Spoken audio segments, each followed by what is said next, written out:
Like some knock Start streaming. Are we streaming? We are live with Picture live. Show number 47. Ooh. 47, huh? 47. Oh, we should promote.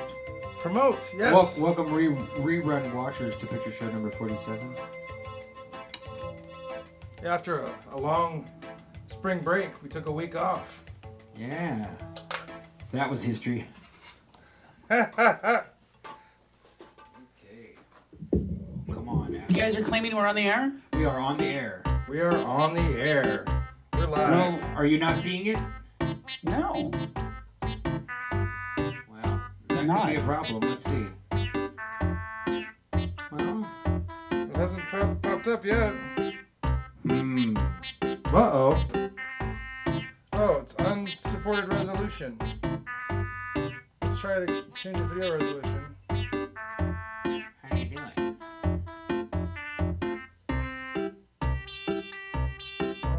Never had this. Okay, now I see something. Okay.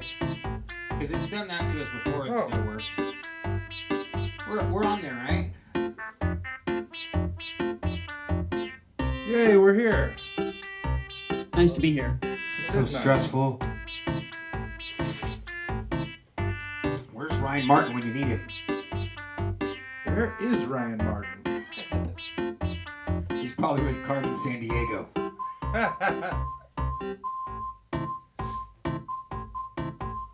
What's up, Jacob Bacchus?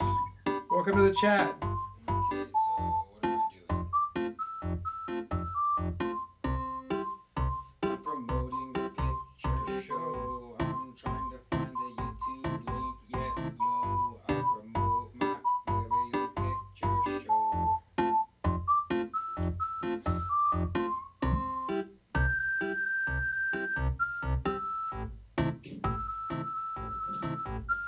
Tracy, did you see that the story about the silly cross isn't in the first edition of the Fulcanelli book, that you have to wait and get the 56 edition to even get that chapter, and it was amended later and all this stuff? Yeah, I saw that you mentioned that. I found a pretty cool guy. I actually tagged him on Facebook and told him we're going live tonight talking about the same stuff. So that's the other video I dropped, but I figured you didn't have time to look at it yet. But it's definitely worth a peek. Okay, I'll check it out.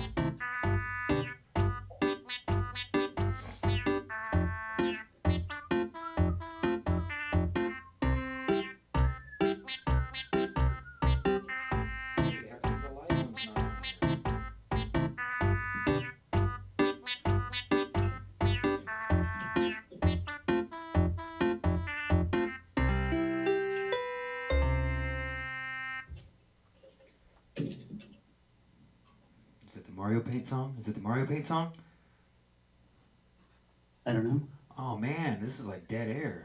Oh, not dead air. Oh, I see what it is. What's going on? It's Add more music? 1001 Times or whatever it's called. When I go, First time I ever heard this song, it made me cry. I was driving for work, I always just and assume it was just feeling sentimental. Very first time I ever heard it. It's a beautiful song. Made me cry. the day. Let's see. What's the hashtag for And you know fires in Notre Dame? Is it Notre Dame fire? Fire. so many hundreds of dollars. Don't be a rube. Worship the cube. Got it back. Tweets out. We would probably just go waste it again. You know, whenever I think of is that how we're going to say it tonight? Notre Dame, like the college? Yeah. It's Whenever I think of that, I think of that movie Rudy. Did you guys ever see that? with the little football kid that gets bullied and isn't very good. Is that right?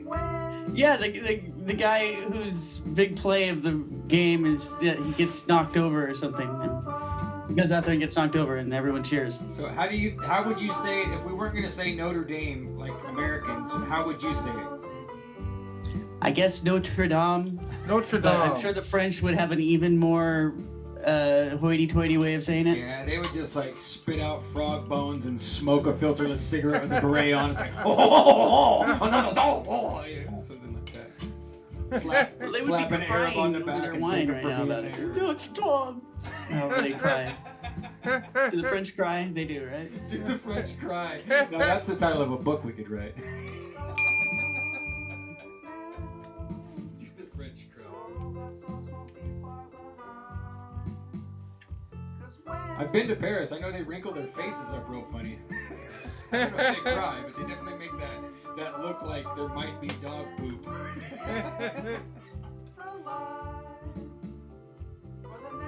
I had one of those tri-colored popsicles today in honor of the French. Nice. Yeah. Never mind, usually I didn't do that. But I thought about it. Well, that's the same as doing it. I don't really want a popsicle, but you know. Pretty soon you're going to have to pay to prevent your thoughts from being manifested into reality. Most people don't see this, but that's where we're headed.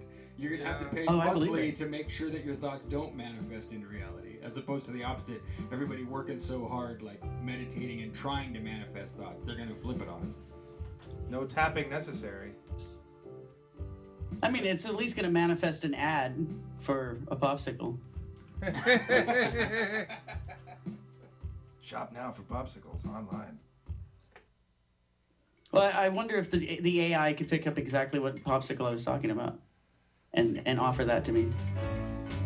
I feel like the AI is a lot like Bill Murray from the beginning of Ghostbusters. That's kind of the personality and vibe I get off of the AI.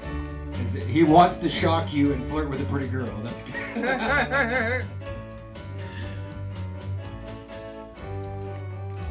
That makes sense.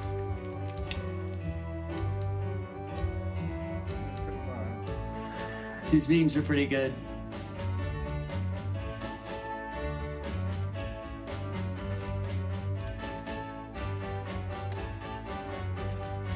You know where the one with the hairless cat and the bucket of chicken came from? I found that somewhere on the internet. Have you seen it before? No, I just liked it a lot. Yeah.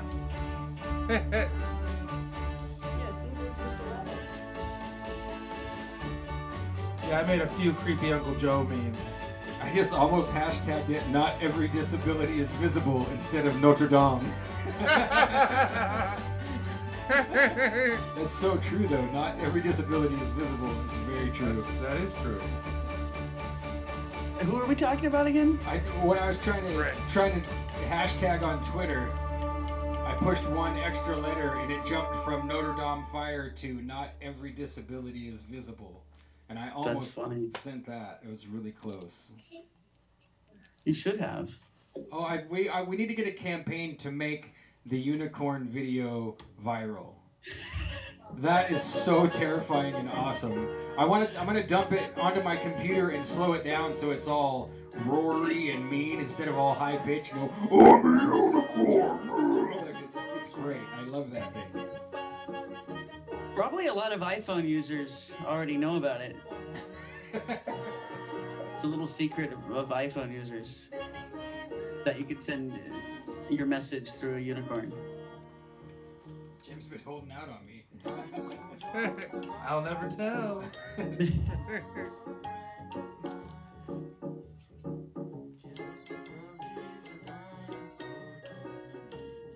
So guys, I missed the thing last week or the week before about the piggy. I don't know why you guys were naming a piggy bank. Can you? Oh, because we're gonna stuff money in it to do picture show things.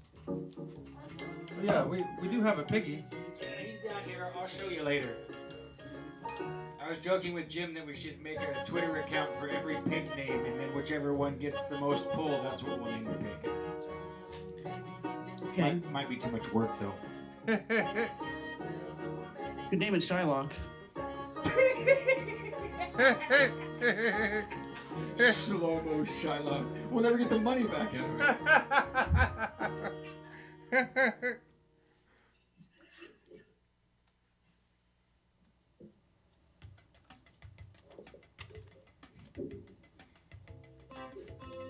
wonder if Stephen got keen on us and just bailed in conference.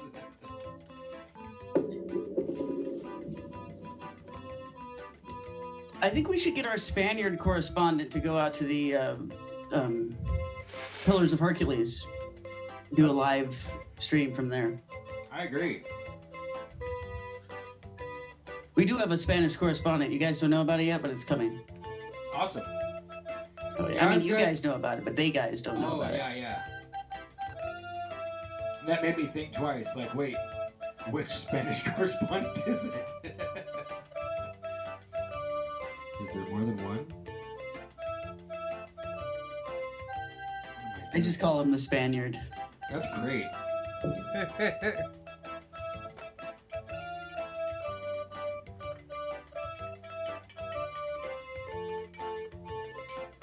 Yeah, there are a lot of good names for the name the Piggy there on our Discord. What's going on here?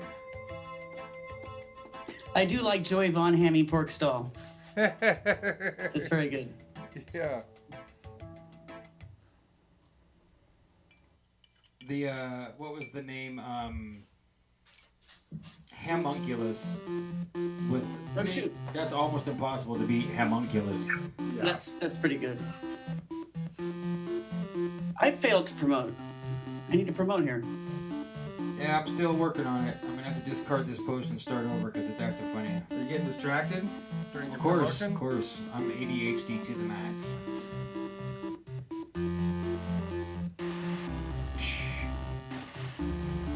Oh, we've got 27 watching. Nice to have you guys here. 27 is my lucky number. Welcome to the pre-funk meme section of the picture show number 47. 47, that's 11, right? 47 is 11. Oh, and you know what that means. Oh, yeah. Definitely know what that means.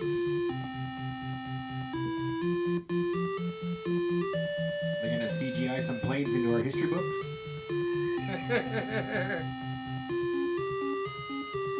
We should put some of those GIFs. Are they called GIFs? The moving Well, images? Technically, but GIF has become the popular way to say it. I always say GIF. Okay, good. I say gift too. Makes me think of presents. It's an infinite loop argument on the internet. The original pronunciation was GIF, but everyone rejected it and said that's stupid and told the guy they were going to call them GIFs. Well, they're like the gift that keeps on giving because they just keep going infinitely. Exactly. Yeah, They're nothing like peanut butter. That's right. exactly. But anyway, we should put some of those on there so we can find out how many people in our audience have epilepsy. That's Oh, yeah. The awesome ones that one of our friends made. yeah, there's some pretty cool ones. They're on the Discord. BBOs. Please join us in the Discord. Link is at the bottom of the description. It's still free to be in our Discord right now. It's still free? Yeah. But what about tomorrow? What will the cost be? Still gonna be free tomorrow for sure. After that, it's me. Think it'll be free next Tuesday? I don't know. Depends on the cheeseburger count. Cheeseburger 9/11. Cheeseburger 9/11 is an inside joke between Jem and I, and it doesn't really mean anything, but it's really fun to say. Everyone should try it. Cheeseburger 9/11. Or is it just cheeseburger 9/11? Well, it was just cheeseburger, but you added the second cheeseburger because that's one cheeseburger per tower, I think. Yeah, just feels right. I have a cheeseburger 9/11 meme someplace. I'll have to dust that off.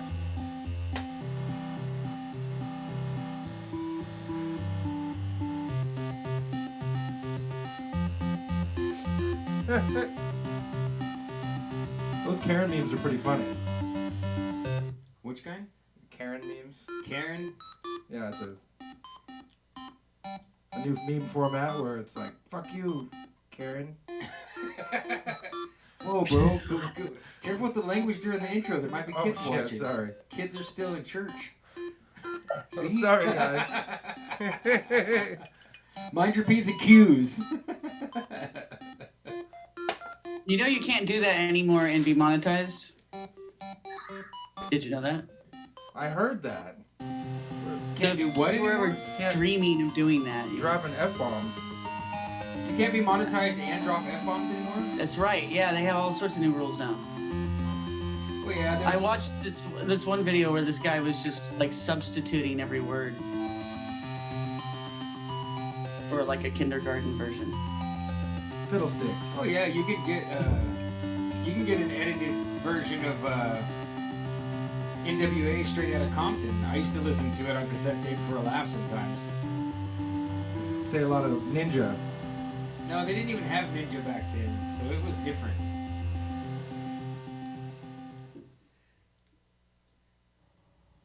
What? We already heard that one on YouTube. I see that. The button said random. No, it said shuffle. Every time, that's okay. Every time I hear this song, it makes me think of Snake Jones. Is Snake Jones in the chat? Snake Jones in the chat.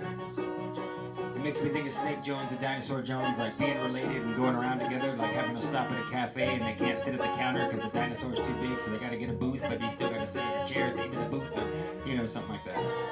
Snake Jones got the spinning wheel of doom, he says. Sad. Hate the doom wheel.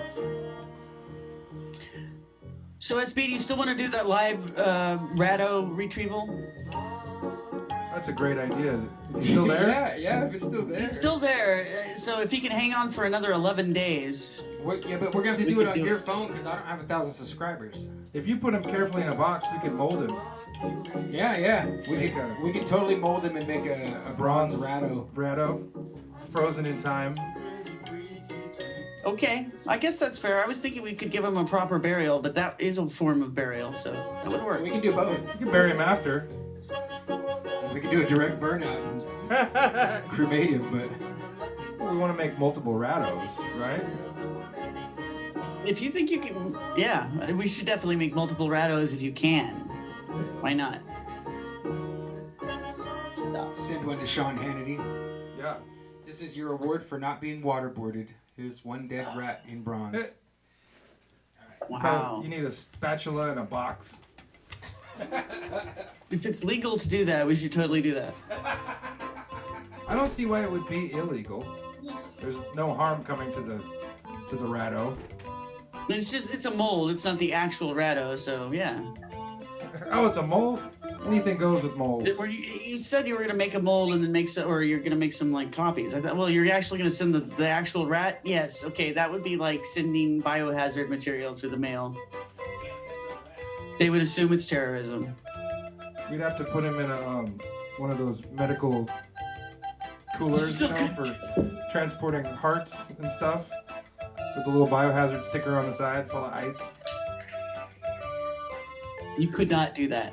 You could not send Mr. Ratto to Hannity. Kids, don't do that. Yeah, probably not a good idea. You can send one to Ann Coulter and no one will mind, but like not someone at the Fox building. As long as we're not putting any powders in with it, should be okay. I wouldn't, if there's anthrax on Mr. Ratto, it really would not surprise me at this point. I mean, he's been there for 2.5 months, I think. Yeah, I guess that is a possibility. It is a naturally occurring substance, I think. My mom always told me that everything on the street had anthrax on it. That's why I shouldn't touch it. That's a pretty good reason not to touch street stuff. Unless it's shiny.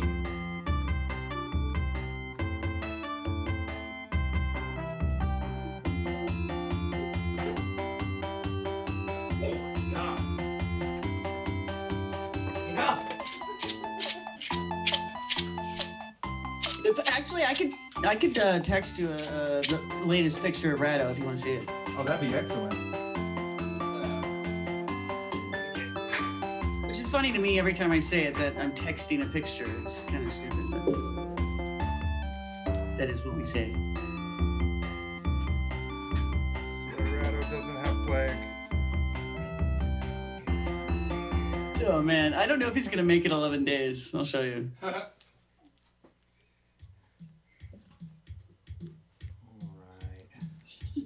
You said some of the others too.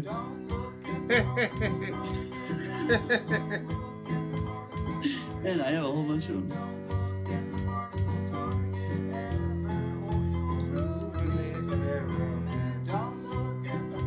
Oh wow, he's extra crispy.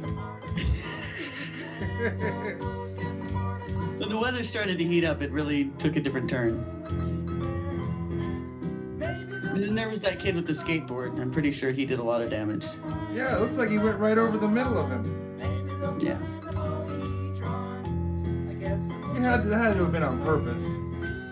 Oh, it was. I could see the kid coming as I had just taken a picture of Mr. Ratto, and I saw this guy on a skateboard, and I said, hey, he's gonna go over the rat, you know, and I'm pretty sure he did from the evidence. One more thing set up. We're almost ready to come see you live, folks. We have a guest waiting in the wings. He's got that pensive look of wondering what he's got himself into here. We're gonna talk about new chronology. That's So excited. totally exciting. I'm so excited right now. We should talk about it before everything gets destroyed. It's a good People call. forget what history supposedly was.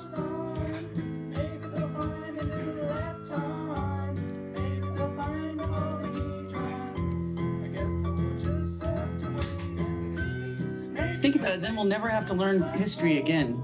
In don't school, get your hopes kids up. won't have to bother with it. They'll make up a new history every week and make us learn it every other week.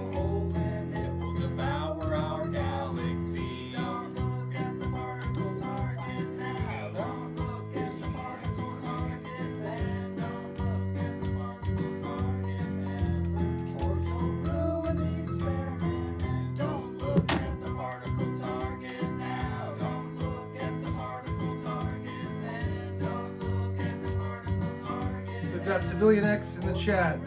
Jacob What's up, Bacchus. Wheel 377. Gypsy Hustle's here. Harrison, also known as Christus here. Tracy You Twyman. can't say it that way. Harrison is not also known as Christus here. Harrison's Oh, also known also as known as Boomstick. Also known Harrison as and Krista are here. Oh, okay. I get it. I get it. An American one. It's weird. It keeps coming back to Dinosaur Jones. Something's wrong here. As soon as this is over, we're going to push the button and we're all going to be live. And there's Mr. Ratto on the screen right now. Get Out of the Matrix is here. The Adventure Channel.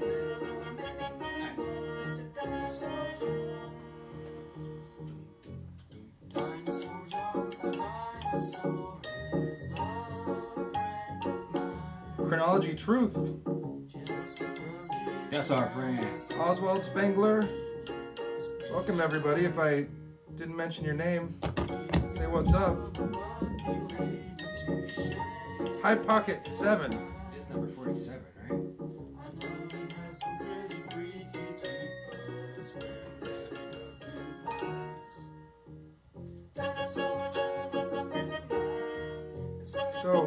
So Wheel 377 asked if anybody read Fomenko. That's what we're talking about tonight. Yeah. That's what we're talking about. I've read Volume 1. Nice. You got through the whole thing? Nice. I have it all highlighted for you, SB, if you'd like to borrow it. Yeah, I would love to borrow it. All right, and on that note, I'm pausing the music, and here we go live. Welcome to RX Only Picture Show number 47. Hey. Hi, everybody.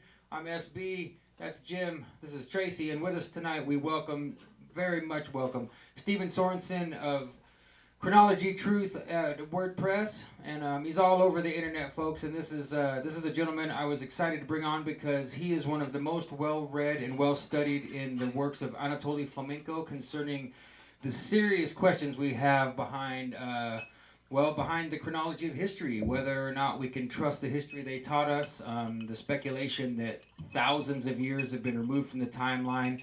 The characters have been created as phantoms and duplicated and pushed back in time, and all of these kinds of things. So thank you very much for joining us, Stephen. How you doing, man? I'm doing all right. I'm kind of sleepy though.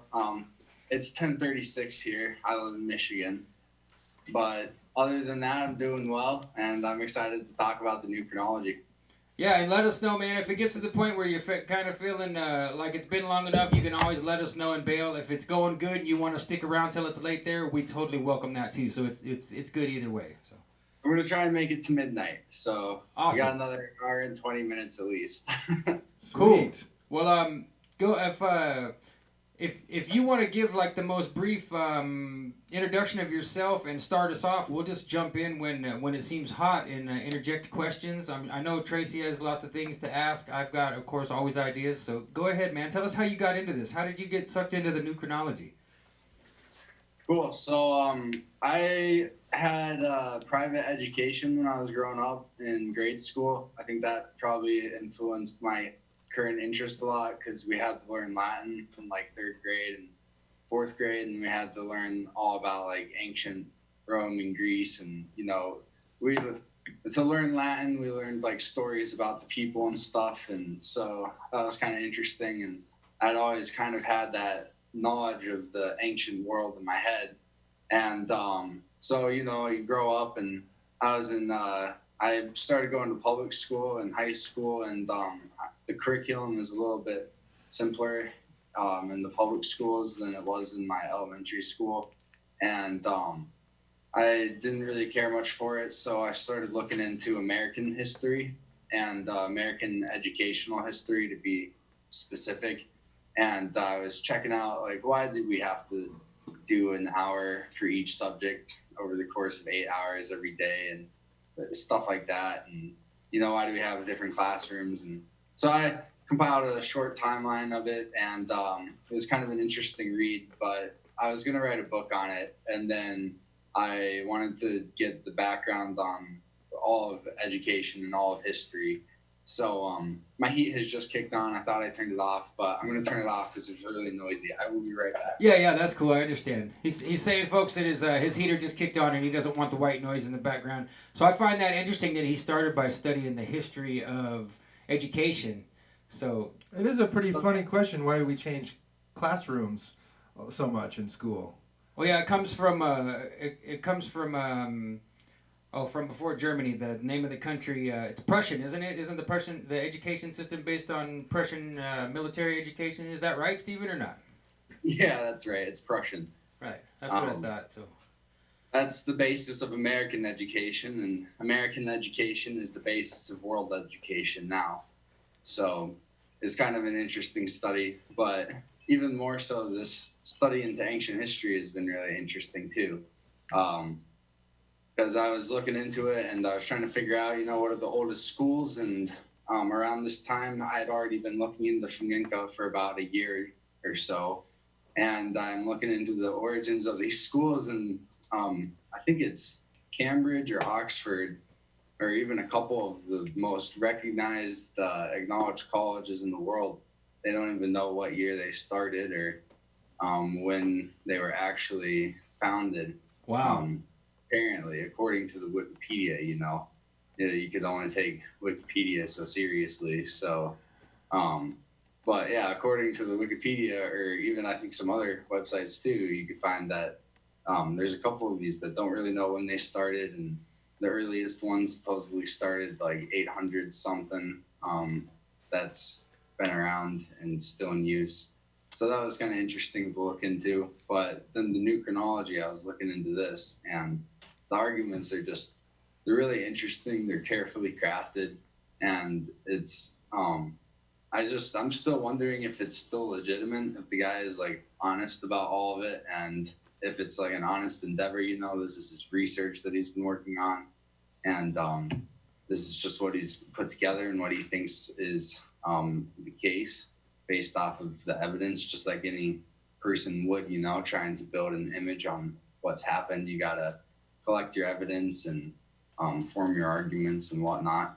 And so based on that, it's been kind of interesting going into it, because I started questioning, like, well, what do I really know about these ancient characters? Like, I know some of their names and stuff, like Julius Caesar and like Attila the Hun and like Charlemagne and Homer and basically any legendary figure from history. I was kind of familiar with their stories, like who they're from or whatnot, but I didn't know anything about how we knew about them.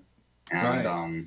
So I started looking into that a little bit, and it turns out that how we know about them is pretty sketchy. Like, there's not much for some of these characters, but other characters there's a ton for.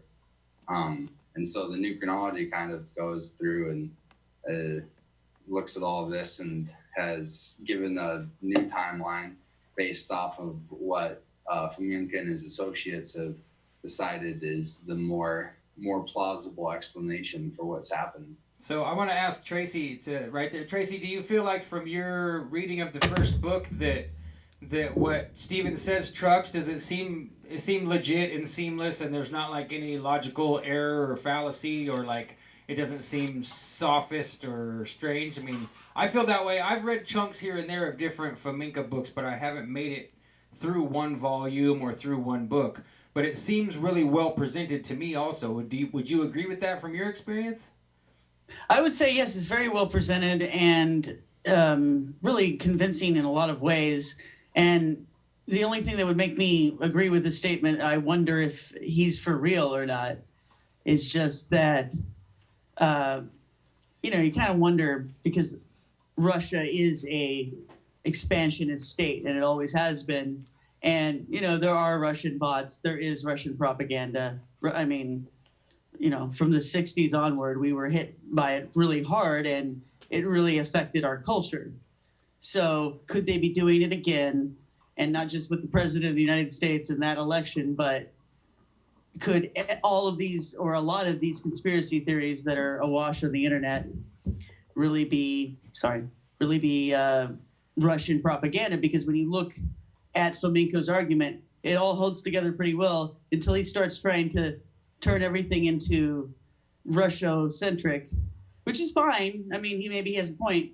I don't know what my son just showed you guys, and I hope it's not too... No, we've definitely got someone advertising behind you. So I agree that I definitely noticed that part of it, and I wanted to let Stephen jump in on that.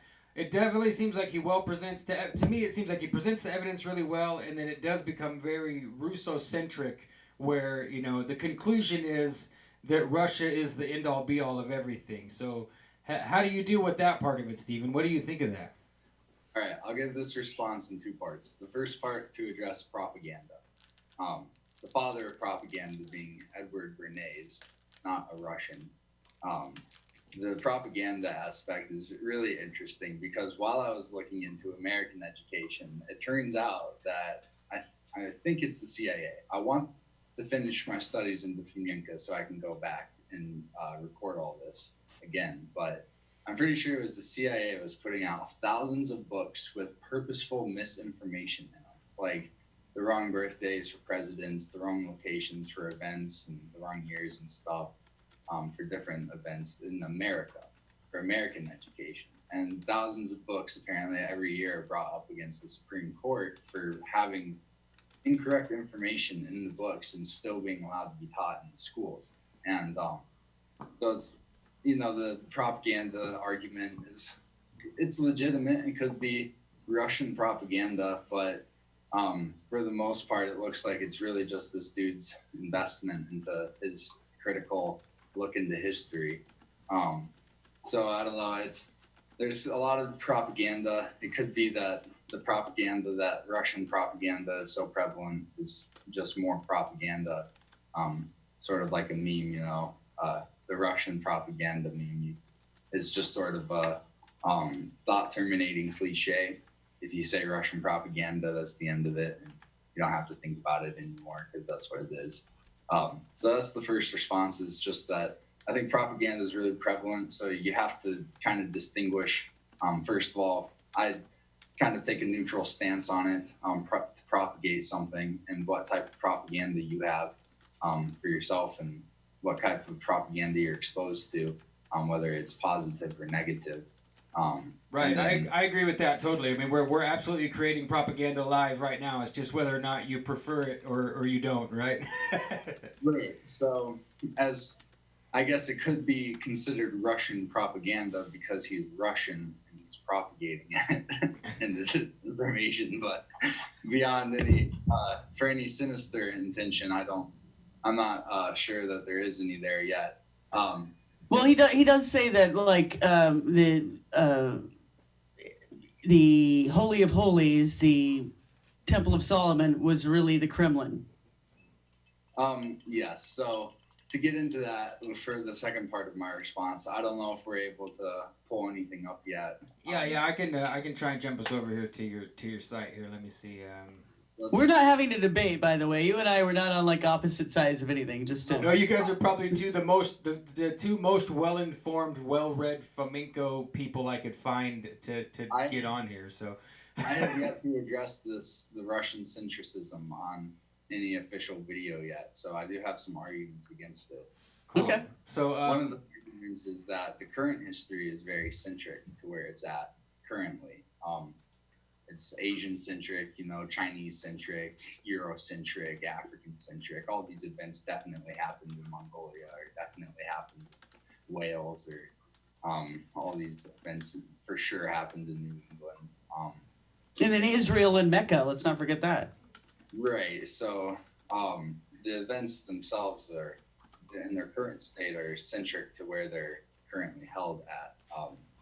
The reason why the Russian-centric would be a potentially thought-terminating cliche is because you would think that there's no way it could all be Russian-centric. How could that possibly be that these stories happened in land that is currently Russia? But he has a lot of interesting arguments to bring up that kind of go over that. So I'm on your website, folks. This is chronologytruth.wordpress.com. Stephen's really pulling this thing together, so he's got a little bit of everything up here in relation to the subject that he's focusing on. Is there one specific thing that you wanted to draw up as a? Yeah, I thought that I'd be able to see it on my screen here, but I'm gonna pull it up on my phone so that I can see where we're at. All right, cool. So go to at the top. There's the home page. Down. And you can go to miscellaneous, and then go to Vladimir, capital of the world, ? Cool, so here we This go. is a really interesting chart. I think my video is just a second behind. Miscellaneous. So here we are. Almost. And you said the one that's Vladimir, capital of the world? Yeah, I think it's like maybe in the teens. All right. Vladimir, capital of the world, number 12. Okay, I'm going to click on that. And so this is the... Okay, so here's I'm just scrolling through. I don't know how well you can see it. I know there's some lag. I'm going to describe where I'm at. Where I am is right at the top here. You've got a map of Russia with Vladimir marked closer to northeastern Europe. Right. You scroll down to the part that has the map with all the numbers on it. Cool. All right. I'm getting down 30 here. some numbers. If we can center that on the screen, I'll explain the importance of it. So let's see now. Here's a map that's got concentric rings with numbers. Is that the one you're talking about? Yep. So this is the map I'm talking about. It's in his How It Was in Reality book. It's originally in Russian, and I have it.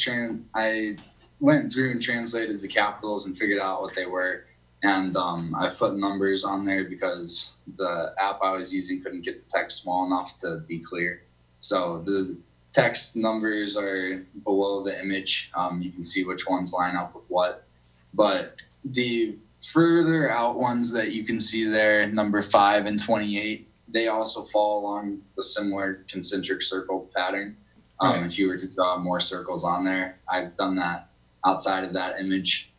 They do line up. It's kind of interesting. Okay. I So want to let the audience know too. You said this is from How It Really Was. Yeah, How It Was in Reality. How It It's Was, there. and that's like an overview of everything, right? That book is one that you could read, and it like condenses all of the volumes because there's like 7 volumes to the main work for Fomenko. Right. Right. Okay. So I just want to make sure that if somebody's just catching this because they're searching new chronology stuff, or if our audience isn't as well versed as some of us are, that's what this map came from. So go ahead The How from It there. Was in Reality book is like you said, it's a condensed version of all of their works. It's kind of a timeline that talks about the major events of history by the century. And this, I think, is found in maybe, it says it on that article. I don't know off the top of my head. But so this map right here is shown. It's something that they came across. It's supposedly, this is the capitals of the world, of our modern day countries. And where they were in the past, and it's the argument here is that they span out from Vladimir, which is the third capital of the third Rome, I think is what they call it. Yeah. Okay. Where the first one's in Egypt, the second one I think is Constantinople, and the third one is either Moscow or Vladimir. But, So none of them are in Rome. right, none of them are in Rome. Okay. Yeah, Rome I think just means new city in the translation that they found, where there's a bunch of Romes on the maps. But so yeah, they say it's either a coincidence that they happen to be lined up in circles like that, spanning out from that one point, or that it could be a remnant of this quick expansion. I guess for people who don't even know about the new chronology, the basics of it is that all of human civilization, the dawn of human civilization, was about 1,000 years ago, around the year 1000, and since then we've risen to where we are now, and we have what we have. And so the map here kind of shows this rapid expansion out from a single point and a potential way to organize and to be able to sort of navigate. You'd know exactly how long it would take to get from one city to the next, and each city I think is about like the same distance away from each other once you get over into Europe. And Right. So yeah. Yeah, we see the same thing with small towns around here. You can tell about how long it takes driving a horse carriage, because all the towns are about 11 miles apart. So that makes sense to me. So I've heard arguments that you can just draw circles out from any of these points, but I have yet to see anybody post anything with the circles drawn out to show that any point you pick, you can have concentric circles spanning out. Oh yeah, just from this small piece of the map, that doesn't look like it'll work to me. That doesn't look like it'll work. No, but these are the current capitals for the European countries. So. And you said you went and translated all the names, so this lines up. Yeah, so if you scroll down just a little bit more on your screen, there's all the names there. Okay, so here we go. I've got my phone up with your live stream now, and I see the Adventurer channel. He's getting a kick out of the new chronology already. Yeah. He's a cool guy. So we've got, I would read these, but I don't want to butcher them. No worries. Yeah, those are just the present English names for them. Yeah, but I mean, these are a lot of these are very familiar names. Obviously, these are cities that almost all of us have heard of, maybe been to. Right. Yeah, they're all familiar names. It's kind of an interesting map, but that's one of the reasons why the argument is that it's in Russia. Another one of the big arguments, and also I guess one of the things is like Crimea is not part of Russia right now, but it was part of it during USSR, I think, and prior to that, I think it was also somewhat considered it. But that's where in the new chronology Christ is supposedly born, is in Crimea, and he dies, I think, in the Ukraine. Christ born in Crimea, is that what you said? Yeah, I'm pretty sure that's what the argument is that Christ is born in Crimea around 1152 or 53. Wow. Right. Online. And so the idea with Christ would be that he was more like a warrior king that got lionized and heroified, right? And it became more of, and somehow they translated that into whatever we have today. Because I read through your, Stephen has an interesting article called Comparing Odin to Jesus Christ and making the corollary. And if you're not familiar with the work of Fomenko and where their history of Jesus is, it's pretty hard to catch it. Like, what in the world is this guy talking about? It seems weird. But if you know that they're saying Jesus was only 1,000 years ago and coming out of Russia, then it means something completely different. So, did you have more insight on the Jesus side? I mean, it's fascinating to me. Yeah. The biblical Jesus that we have today in the Bible on our modern translations, those events are reflective of events that happened, shifted a bit over to the east, I think by a couple thousand kilometers. So where it says that it's happening in Israel and Jerusalem on our maps today, it really happened a couple thousand kilometers over to the east in Crimea and around the Black Sea and the Bosphorus. Interesting. And it got shifted while the chronologers and the historians came through to try and map out what was written down on these documents from other places. And so in this shifting of information from texts into maps and more official documents, some places got moved around, renamed, and other places still even sometimes resemble their original names. You can see exactly where they came from. Now, I got the impression this was kind of a Jesuit conspiracy, right? I think to some degree there was a conspiracy. I think the conspiracy part is more so of people trying to represent themselves in the best light, and their official history, their history was so important to them that they were willing to do what is going on still today, is destroying other history that may contradict that. So to that degree, I think that's the conspiracy. But for the most part, I just imagine that these people really did think that this stuff was just wrong. That maybe after the initial wave and because it was just, there were wars, tons of wars, the empire was crumbling. There was a lot of chaos. There was disease that was wiping out like 80% of people, recorded as like the Black Plague and stuff, and leprosy in the Bible and whatnot. Just mass disease going on. It's kind of what the Christ thing was about. Was Christ was trying to get people to stop indulging in the lifestyle that led to this disease being spread, and his family did not want to stop their lifestyle, so they conspired against him to kill him. So this is all in other Fomenko books. What you just said? Wow. As far as I'm concerned, I'm trying to represent this as accurately as possible. So if I'm wrong, please correct me for anyone that knows it better.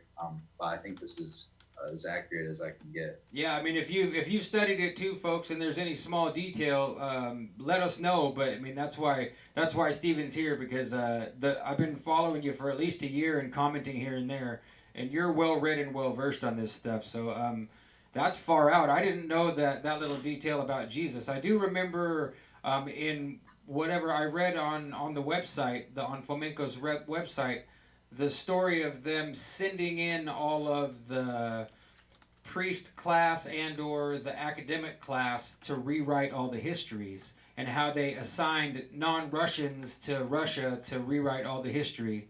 And I don't remember which book it was in that I read that, but I just remember Fomenko being adamant that was something he had a serious problem with. That was a big red flag that didn't make sense.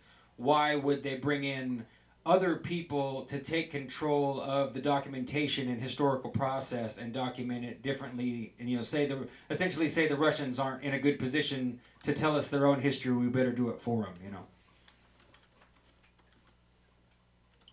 All right. So my comment on that, I was interested just to see how much of Fomenko's arguments would hold up based off of independent investigation into the timelines and stuff like that. So if you want to pull up my website again. Yep, I'm on it. I have some interesting, I don't know if your screen share is on for the live stream, but I have I'm trying to remember what it is, timelines. If you go to timelines, yeah, there it is. You go to timelines, and then you go, I think it's the top category. It's timelines of people. Yeah, lists of people, fathers and founders. Right. All right. So you can go and look. I don't have any for the Russian studies, but I was trying to figure out when is the earliest that we had official people looking into these different parts of the world. For history, there's different area studies. So based on what area you're in, you'll be studying different things. Like if you're studying Egypt, you'll be an Egyptologist. If you're studying India, you'll be an Indologist. If you're studying the ancient Hittites, you'll be a Hittitologist, and so on. Yeah. So These lists here that I have, they kind of map out the earliest people that study into these things, and it's very clear that when the studies kind of come out. So I'm currently in the works of compiling the earliest dates for these different studies, so to have them all concise and lined up so that you can see which ones come out when. So far, the Greek studies are the earliest, and the Roman studies are the second earliest, and then everything falls right after that. And according to the new chronology, our whole entire history is built on the backbone of Greek history and Roman history. And I think that's even the opinion of traditional historians too, is that it was mostly Greek and Roman history until we started, the Egyptians let the French and the Germans in, and the Indians let the British and the Jesuits in. It's interesting. The Jesuits do play an important role because they supposedly were friendly enough to get into places where other travelers couldn't. And so the Jesuits somewhat have their hands in things earlier than everyone else. I do have a list of Jesuits up on my website, Jesuits before 1900, just to kind of track and see when and where those people come up and where they're born. It'll be useful for later on in my studies because, as most of us know, the Jesuits do play a huge role in our history and how we know about things in the past. So, and again, you pull that up and you can look at it, and the earliest name on there, I think, is only in the 1500s. And that's when pretty much all the stuff was starting to get written down and recorded as well and collected. It's 1400s. That's another thing I'd love to hear your opinion on. Looking at all this stuff, to what degree do you trust, say, radiocarbon dating and all the other dating methods? I mean, if we compare what we find in new chronology to the mud flood stuff, what those guys are saying is, like, sometimes I hear them speculating even as short as 200 years is all the history that we really have, and that seems pretty wackadoo to me. That seems pretty far out. But at what point do you say, just for your own personal preference, and you too, Tracy, how do we decide what's acceptable? I mean, I've never trusted radiocarbon dating because I was raised as a Christian kid where they'd put you in a church meeting somewhere and explain to you where there's flaws in the system. So I always had my doubts of it. I mean, it also is useful to some degree, but I would say not for very long, not for 1,000 years by any means, for me, Right. I have one of my first articles was 5 issues with chronology, and that's kind of just kind of an expansion on the first part of Fomenko's volume 1, where he talks about 5 issues with chronology, and that talks about the issues with dendrochronology, the issues with archaeology, with radiocarbon dating, and with some timelines. So, the radiocarbon dating doesn't seem to be very reliable. Dendrochronology is based off of the textual evidence, and those dates are based off of other textual evidence. So once that falls apart, it's pretty much our whole history is based off of textual evidence, and without that, you can't really pin down when exactly things happen, because based off of those dates, the dates that you're going to get for other methods are going to change. Yeah, Sean, I think the important thing to understand is, like, the dates, the chronology was agreed upon before any of those scientific methods were invented. So at best, all they can do is reflect that original assumption that that's the chronology, that this is the chronology of all these ancient kingdoms, and this is how they correspond with each other. The same thing that we're being taught in school now. So whatever validity there might be to these sciences, they're still hanging it on the skeleton of something that was agreed upon 500 years ago. Oh yeah, and we're talking about Scaliger, and if you've looked into Scaliger, gee whiz, Joseph Scaliger and his Scaligerian chronology is in huge question and doubt for all of its life history. It's not like a new thing that Fomenko or us, now that we got the internet, we all decided to start scratching our heads. Sir Isaac Newton and a list of 100 other people were like, nah, this doesn't work. This isn't right, and they had all kinds of published work, condemning Scaliger and explaining why they thought at least amendments and massive corrections needed to be made. So, but that's a good point. That's the amazing thing is just like how much one could just come in and rearrange everything according to whatever system you come up with, and that system would be just as valid. So yeah, you're right. Newton had his own theories. He wrote this whole book about it called the Chronology of Ancient Kingdoms Amended. In between writing about optics and alchemy. So have you looked into that too? all that Have you compared the Newton stuff, Stephen? A little bit. I haven't looked into it a whole lot. I mean, I've pretty much started my official study in public, my public showcasing of my study just in January. So I'm just kind of like, I'm having to backpedal on a lot of stuff that I've already looked into a little bit and having to catch up with that. Because prior to that, I just had my notes on my computer and I was kind of going over it and getting familiar with it. And your memory can only serve so well when it comes to remembering stuff on the fly. And the website seemed like the best idea to be able to compose my ideas into thoughts, or compose my thoughts into articles. And that way, whenever I'm talking to someone about it, I can be like, well, I did spend like 40 hours compiling this article here. Just read it real quick. Oh yeah, that's great. It's great. Get my summary on that. So that's kind of why I did the website, is to go back and talk about it. So if it's not up there, I don't really have any super strong convictions about anything on it, because it's just off of memory, and I haven't really officially looked into it at all. But I plan on doing this for years, and I'm hoping to just establish the new chronology as a legitimate argument within this first year here, so that I don't really have to worry about saying, I don't really know about it. I'm trying to get down with, I need to get their methods stuff published on my website, the methods that they've used on their textual analysis, and then I also want to get their zodiac stuff down. And I think once I get both of those down, that's pretty much the basis of their argument. And then I've also seen a couple different angles that you can take to argue for it too, outside of that independent, to kind of get some of the same dates. It's kind of interesting, but again, I gotta just take it step by step and get all the information up when I can.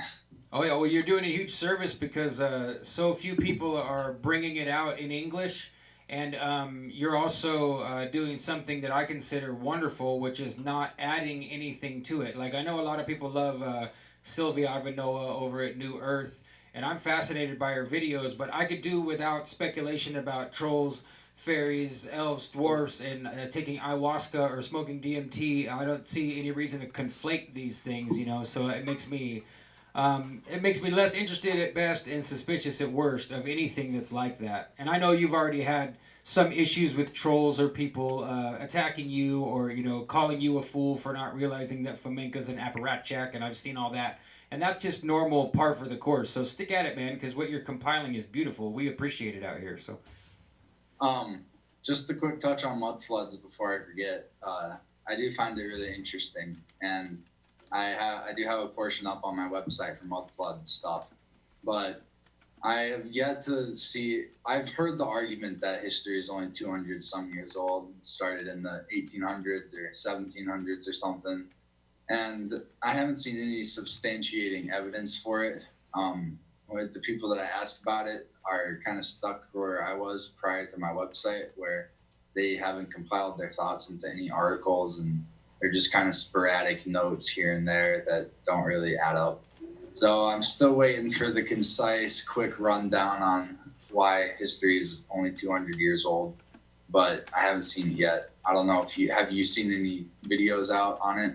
No, I mean, they say that, but they don't really give a foundational piece of information, and that's what I see the whole thing as suspicious. In my mind, the way I look at it is that new chronology was probably not desirable for the oligarchs or the people at the top, but it was only over in Russia, and that was kind of a known unknown. And it started to spread and be translated, and I felt like they had to kind of whip something together to parallel it, I end up doing work over and over again on the concept of paralleling a story instead of suppressing it, and it looks to me like another example of that they've got new chronology, which is actually dynamite. It's more like dangerous, verifiable information. So they hash something together that goes alongside of it and publish that with. All of a sudden, we're seeing hundreds of YouTube videos out of the blue. The algorithm's just like, oh, you like this stuff? Here, have some mud flood. But it's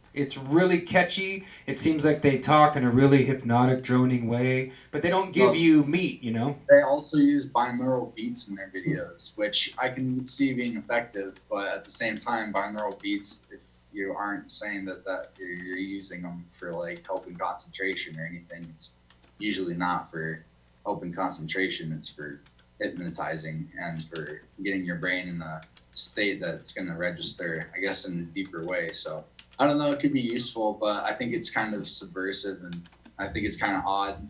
Both with Sylvie and Mark, something M starts with an M. There's two of them. Both of them haven't really been very open to conversation, because I've tried to contact them just to get a quick clip. Maybe they can tell me what's the best video to watch to understand their content or not. But they were pretty quick to shut me down to conversation. So I don't know, but I'm still waiting to find out about that. So yeah, I see you're scrolling through my website here. I'm looking into it a little bit. I'm more focused on the chronology portion, but the mud flood is interesting because of the father of geology being born in the 1700s, the study of the earth being younger than our study of history, and that's kind of interesting. The whole that's far out. I didn't know that. That's really far out.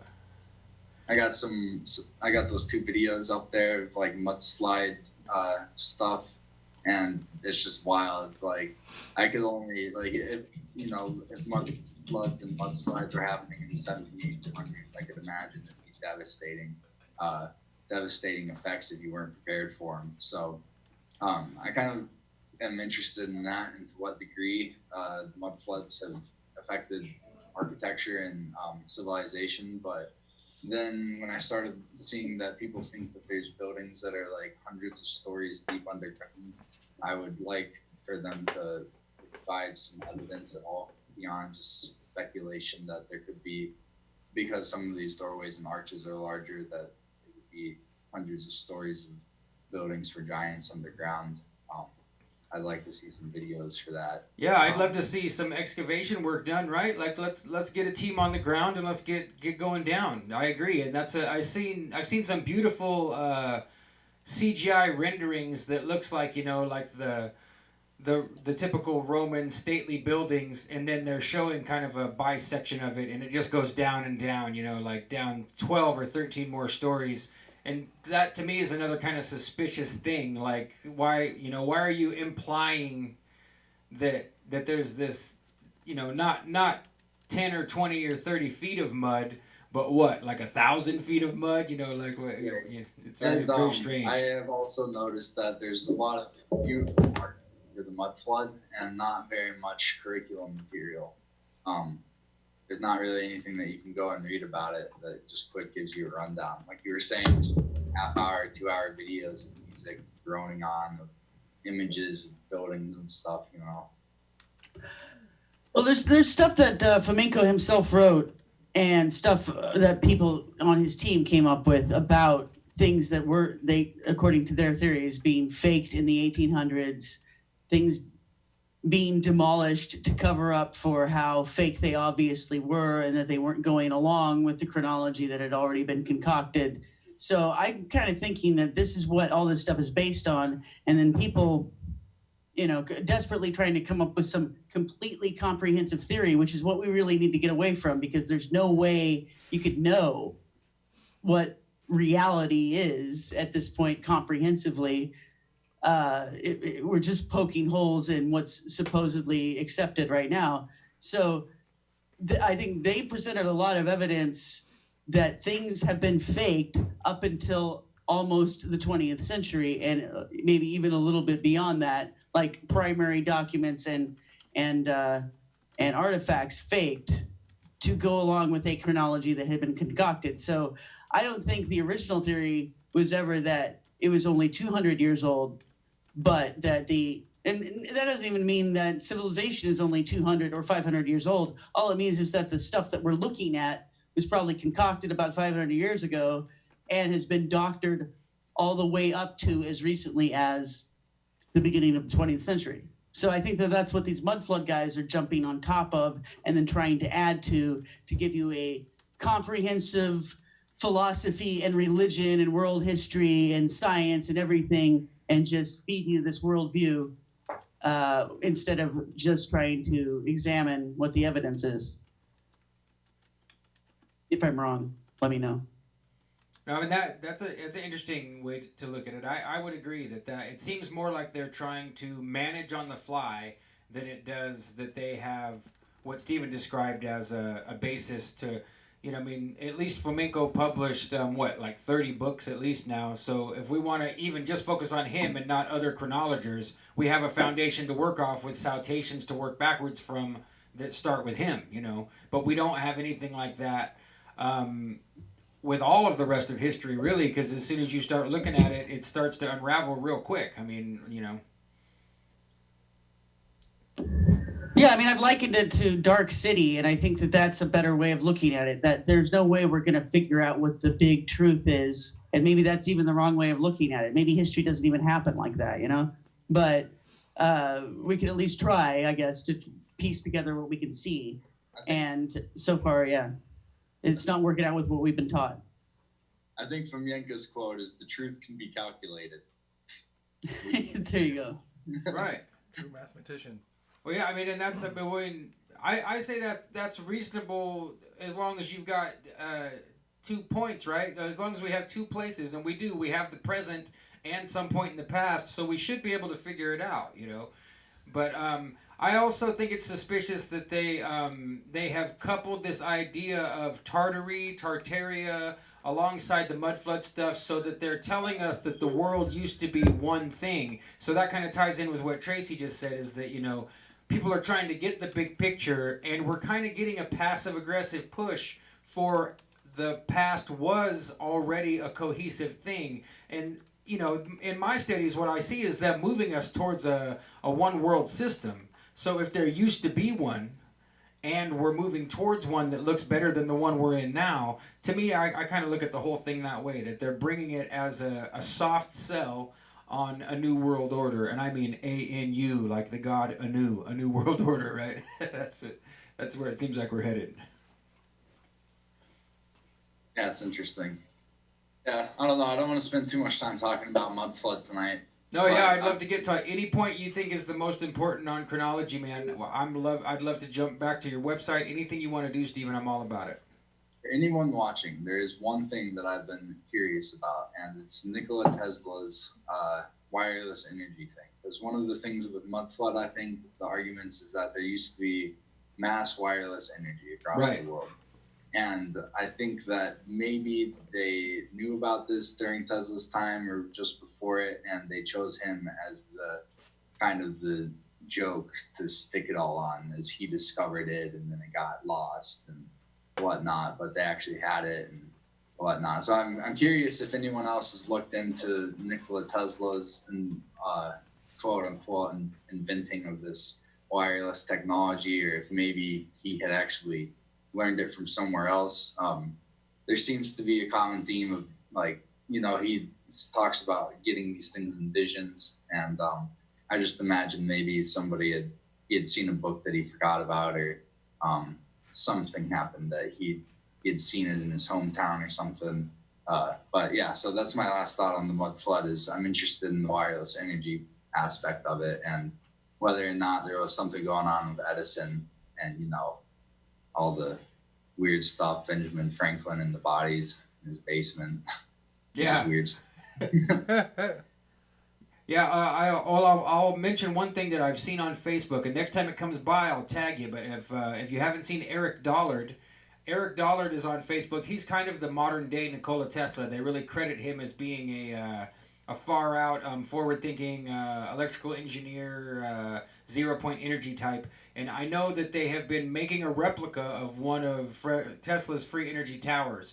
But yeah, anyone in the chat, drop links or hit Stephen up directly via his contact form.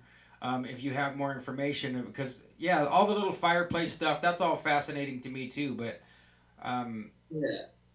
I don't know. We can move on into the new chronology stuff. I figured you guys would get a kick out of my 12 months article. all right, You want to pull that up? yeah, I'll jump over there to that here. I had a lot of fun doing that one.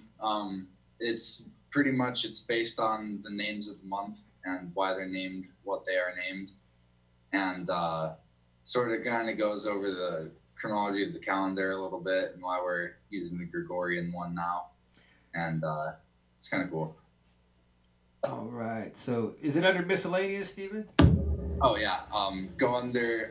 I'm pretty sure it's under miscellaneous, and You're not screen sharing right now. Yep, Yeah. I just clicked the button. Okay.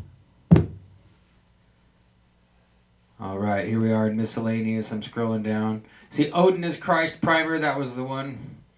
And sometimes Stephen will break stuff up, folks. If you land on this site and you're coming to read and follow up, Stephen will break it up into more than one part so that one article is referencing another. And it seems sometimes it'll catch you off guard, but if you go back and find the details, it works really well. It works really well that way, Stephen. So.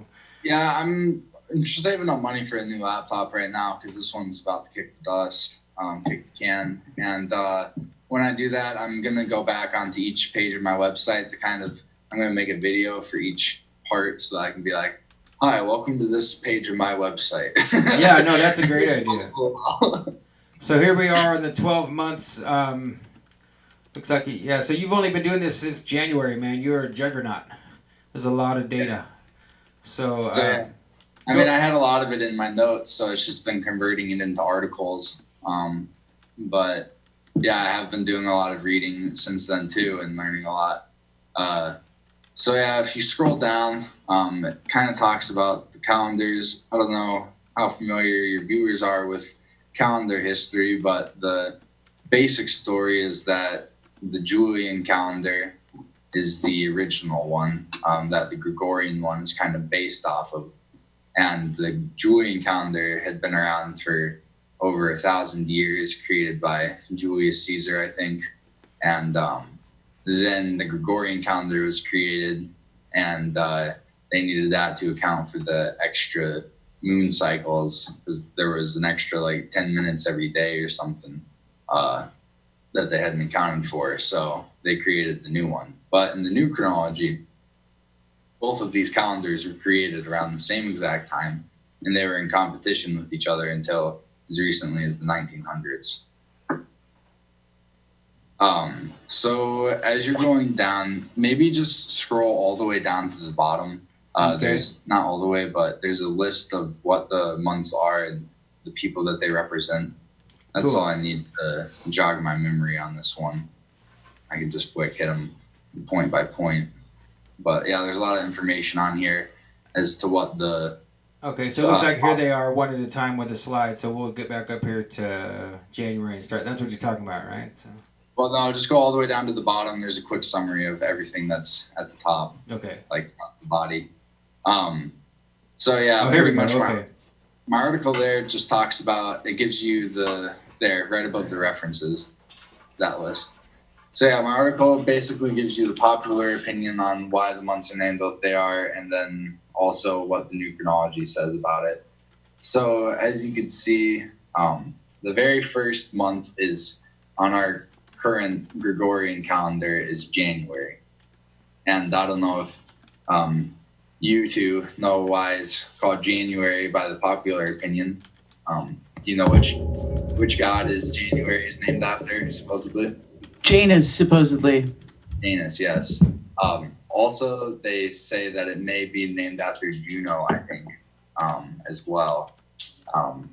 But yeah, primarily it's named after Janus, January.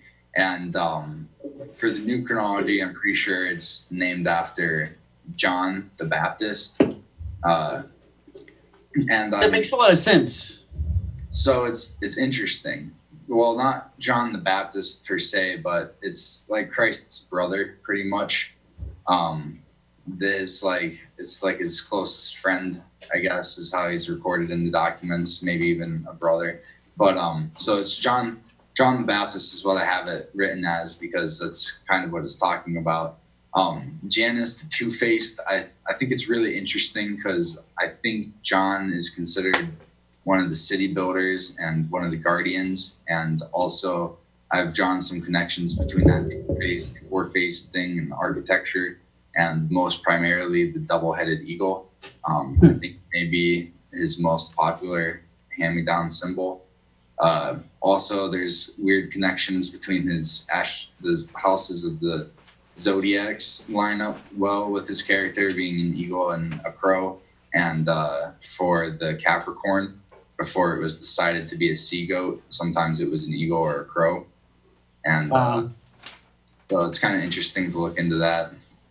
Yeah, I remember reading some authors from like late 1800s saying that they thought that John the Baptist was basically based on what they viewed as a Babylonian god, Oannes, which would go, they were connecting it all also etymologically, like they were connecting it to Janus or Oannes, or they were saying he is the same as Oannes, that they were connected, and then that John the Baptist is a more modern manifestation of that. So it's interesting to just flip the chronology a little bit and say, well, actually, what if Janus or Oannes is based on John the Baptist? Right, and so that's one of the most intriguing things about this new chronology to me, is that I was really into comparative religious studies, and basically what the new chronology does is just say, like, yeah, you guys are right with your comparative religious studies, it's just the exact opposite. It's inverted. It's not that all of these things are meshed into this thing, it's that this thing is now spread into all of these things. These Christians weren't so dubious and cunning that they went around and spun this tale based on everything that they found. It's that as time went on and these documents were passed from city to city, they got distorted here and there, depending on where you got to. And then by the time that the histories got around, there wasn't a global idea of unity and history. They were just trying to piece together what was going on. They just picked the stories that were currently there, and now that's what we're working with on how we know the past.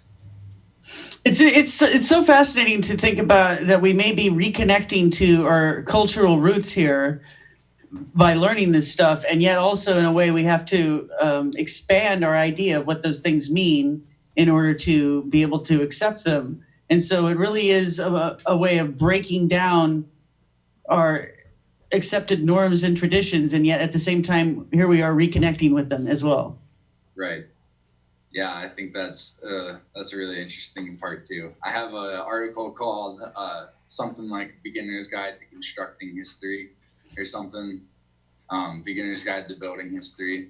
And it's basically, it just talks about like, why do historians do history? Why are people into it? And what goes into constructing a historical narrative. And it's basically just like an introduction if you were to go to like college or take like a night class on it or something, Know your names, know your places, your dates, like your art styles, stuff like that. But I figured it'd be a cool article just for people that are like, well, how do we figure out, like, how do we know any of this stuff? How can we know anything for sure? Oh, it's true. And plus, I've always found history to be the most derided subject by everyone that I talk to, except for, there's always a rare person that loves history. But for the most part, in school, everyone hated history, like, history, it's boring. And then as I've found more and more of this type of stuff that we're talking about tonight, I'm like, oh, it's because it didn't resonate with any of us because it wasn't real, And we all know that the most basic history is kind of flubbed and, it's painted to make, George Washington look like he chopped down a cherry tree, and Betsy Ross to look like she sewed stars on a flag. But then you find out it's like, oh, that's not even the beginning of unraveling this thing. And you start to really unravel it. And then you do need an article that says, well, here's a good way to start looking at history. Here's at least a foundation. Because I think Tracy, I think you're right that you're getting the dissolving of the lie and the resonating or connecting to whatever we lost is all happening at the same time as you go through this process, as an individual. And it's not something that's just happening now either, because it happens to anyone who delves into these things and tries to get to the basics, tries to figure out what it's all based on. If you devote yourself to that, you'll end up in that weird realm where you are breaking down everything that you thought was real, and then you are connecting to something that is real, even though you can't define it in the terms that you used to think everything should be defined by.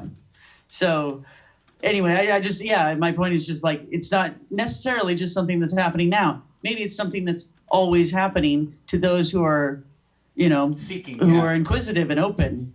And that's why I make the Dark City comparison, because in Dark City, in that movie, reality got changed every night. And I kind of feel like we're definitely, at least in this time, in a post, what they call a post-truth world, right? So we're experiencing it now. We've got fake news creating fake history as we speak. And it's just the perfect time for us all to question everything that we thought was the past. Right. Like, why did they teach us how to kill a mockingbird? That was written around the time of Operation Mockingbird. Ah. Wow, yeah. I just went and saw that live here in the small town where I live. They put it on stage, and it was very well performed. But of course, sitting there, I'm looking at it differently than probably anyone else in the audience, because my speculative eye has grown to encompass my whole head. I call it sitting with the gnosis. That whole thing that Tracy just described, that was the term I coined. When you feel completely alone and completely uncertain, but you also feel like you're making progress, and you don't really have anyone you can call or text to talk about it, except for maybe 5 other people in the world, and maybe you've never even met them in person. That's sitting with the gnosis to me. Like, oh crap, we've gone way past the boundary. We're outside the fence and we can't see, but it feels right, right? Well, yeah, and in Dark City, I remember they make progress when they realize that they can't really remember being in the daylight. I mean, they have this concept of day and night. It's programmed in their memory, but they can't really remember The sun ever being up, yeah. being able to see being able to see everything plainly. Have you ever seen it, Stephen? Because- Have you seen that movie, Dark City? Oh yeah, I've seen it a many. Oh, No, I was talking.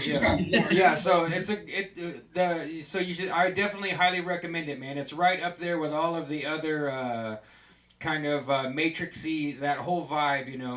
It's better. Except it's way better. Yeah, it's way better. Yeah, I mean, Have you guys seen this? The Sun Vanished on Twitter. Oh, that's a trip. I'm gonna ruin it for you, but it's an augmented reality game. But when I first found it, I couldn't tell if it was serious or not. And with in the mindset of entertaining the idea that this is actually happening, it's one of the most fascinating fiction. I try to stay away from fiction, but it's one of the more fascinating fiction things that I accidentally stumbled. Jim just wrote it down, so we will definitely check that out. I'm terrified of the augmented reality stuff, but I'm also drawn to it. I remember seeing this poster who called herself Miley Cyrus or something on Reddit. That was just her handle. But she was talking about how all of her rich friends, that's all they were doing. Like, they laugh at us just using regular technology, and they're all using full immersive 3D technologies inside their apartments and their houses without, with no VR goggles or nothing. They're just projecting it. It's like this full immersive reality that they're interacting with.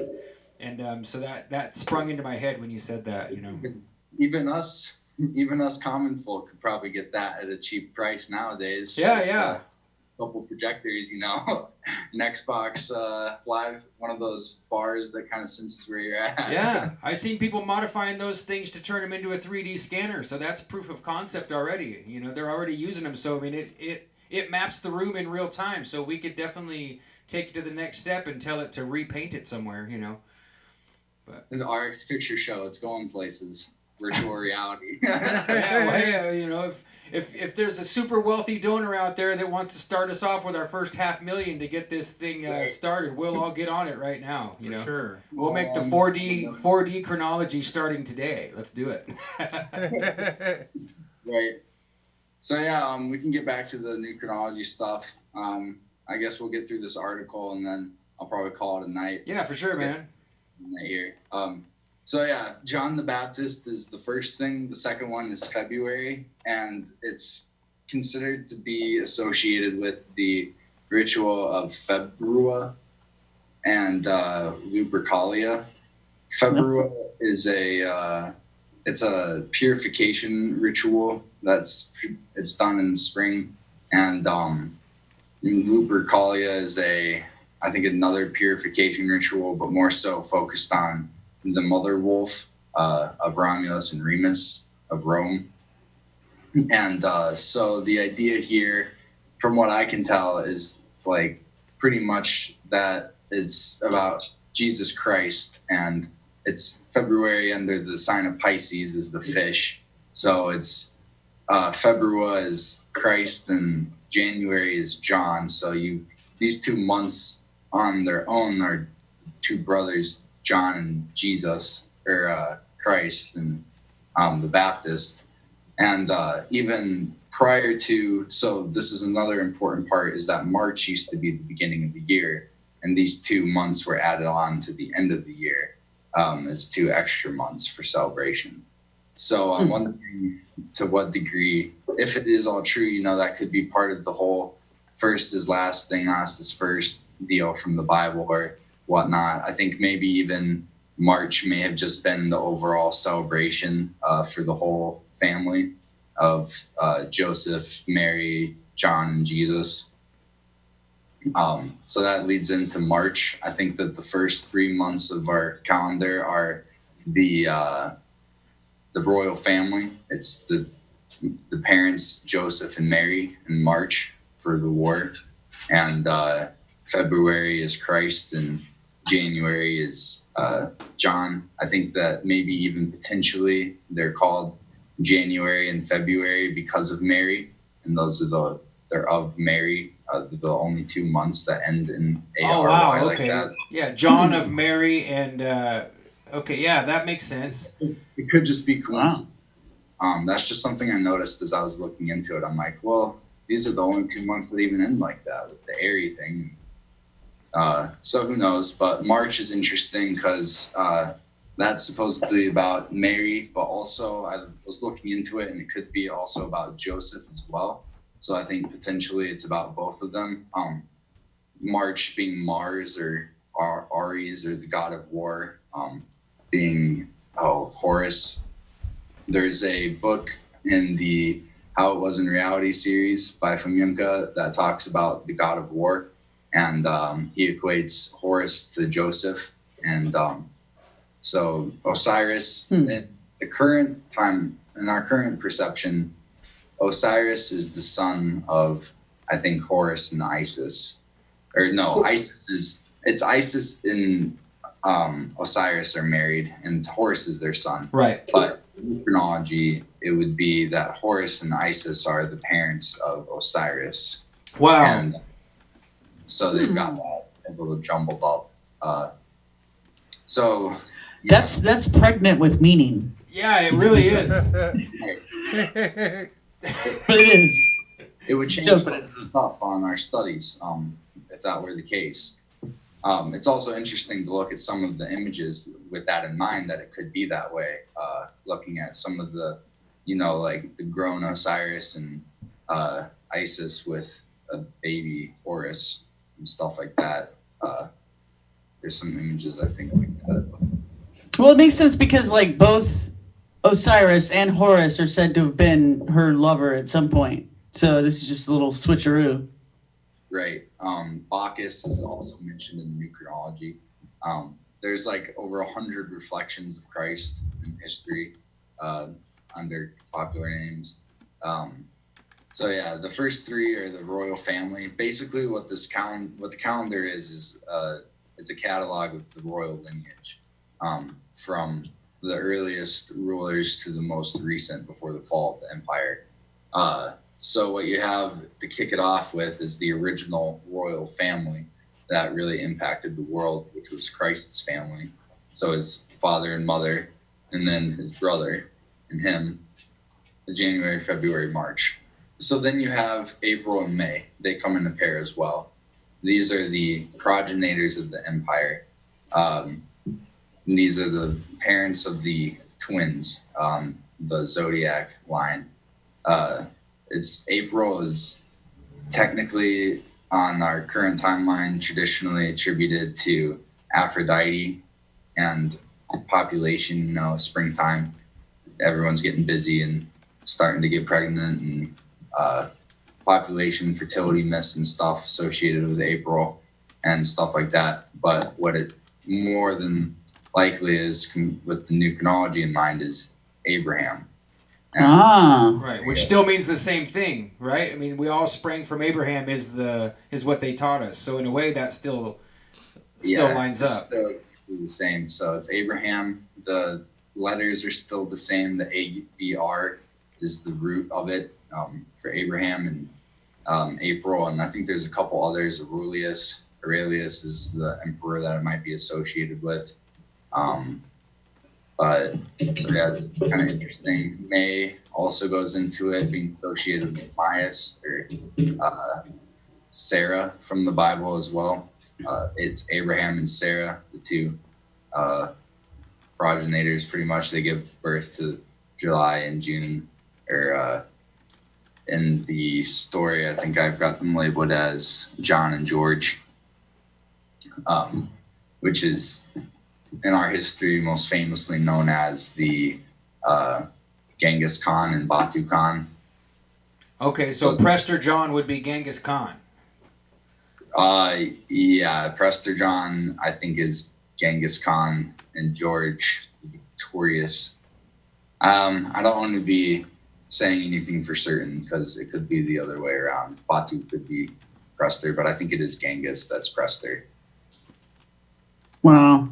And that's like that's one of the ancestors of a large percentage of the population these days, so they say. Right. Every 1 in 200 people is related to Genghis Khan. I don't even believe that. That's what Do they have a sperm sprinkler around? I mean, how do they do that? I don't know how they could possibly, based on their samples, maybe. They like sampled someone from a small town from Mongolia. 1 in 200 people are related. They're like, yeah, this is for everybody. But I don't know. I haven't looked into that study, and I've thought that same thing. I'm like, how do they even know? How could they possibly know this? But so that's what the legend is, at least. 1 in 200 people, the myth. Well, actually, if you think about it, okay, if you have cultures that are a little bit more inbred, or there's more inbreeding for each family, then that could be, it's a little more likely, especially if each family is, each father is breeding a lot. So, yeah. Sorry, don't mean to interrupt. Go ahead. No, not a problem. Yeah, I mean, that's pretty much the rundown. The last one is August, and it's represented under Dmitri Donskoy, who is the basically the father of all the medieval kings, the separate rulers of the different castles and city-states that had been established on that map that I showed earlier, the concentric rings. Pretty much he's like the father of all the medieval kings there. I can't remember what he's considered as primarily in the traditional chronology, but that's his role in the new chronology. He's basically the last ruler before the fall of the emperor, and before the fall of the empire, before everybody was basically just stuck in war, stuck in degradation, pretty much just prideful conquest, establishing their own states and getting their own histories reestablished, based out of what became known as the Vatican. I think Batu Khan settles down in the Vatican, and it may even be that it's named after him. Interesting. Wow. Yeah, that's deep. So you're saying Dmitri Donskoy is the literal father of those kings from the concentric circle map? Right. Right. So then at that point, everyone becomes vain and self-centered and starts to war one city and one nation against another. But prior, it would have still been looked at more like a family, like a true huge kingdom lineage. Is that what you're seeing, Stephen, in the reading? Because it's their blood right. Right. To rule So they're coming back to take over the lands that had been lost to other people, maybe to other even families of the kingdom. I'm not sure, but I'm still looking into all of it to get familiar with it. It's kind of interesting stuff, but yeah, he's the last guy. So his important thing is that he is the guy that what is it? He's in the last battle pretty much before it all crumbles and everything splits off into its current state.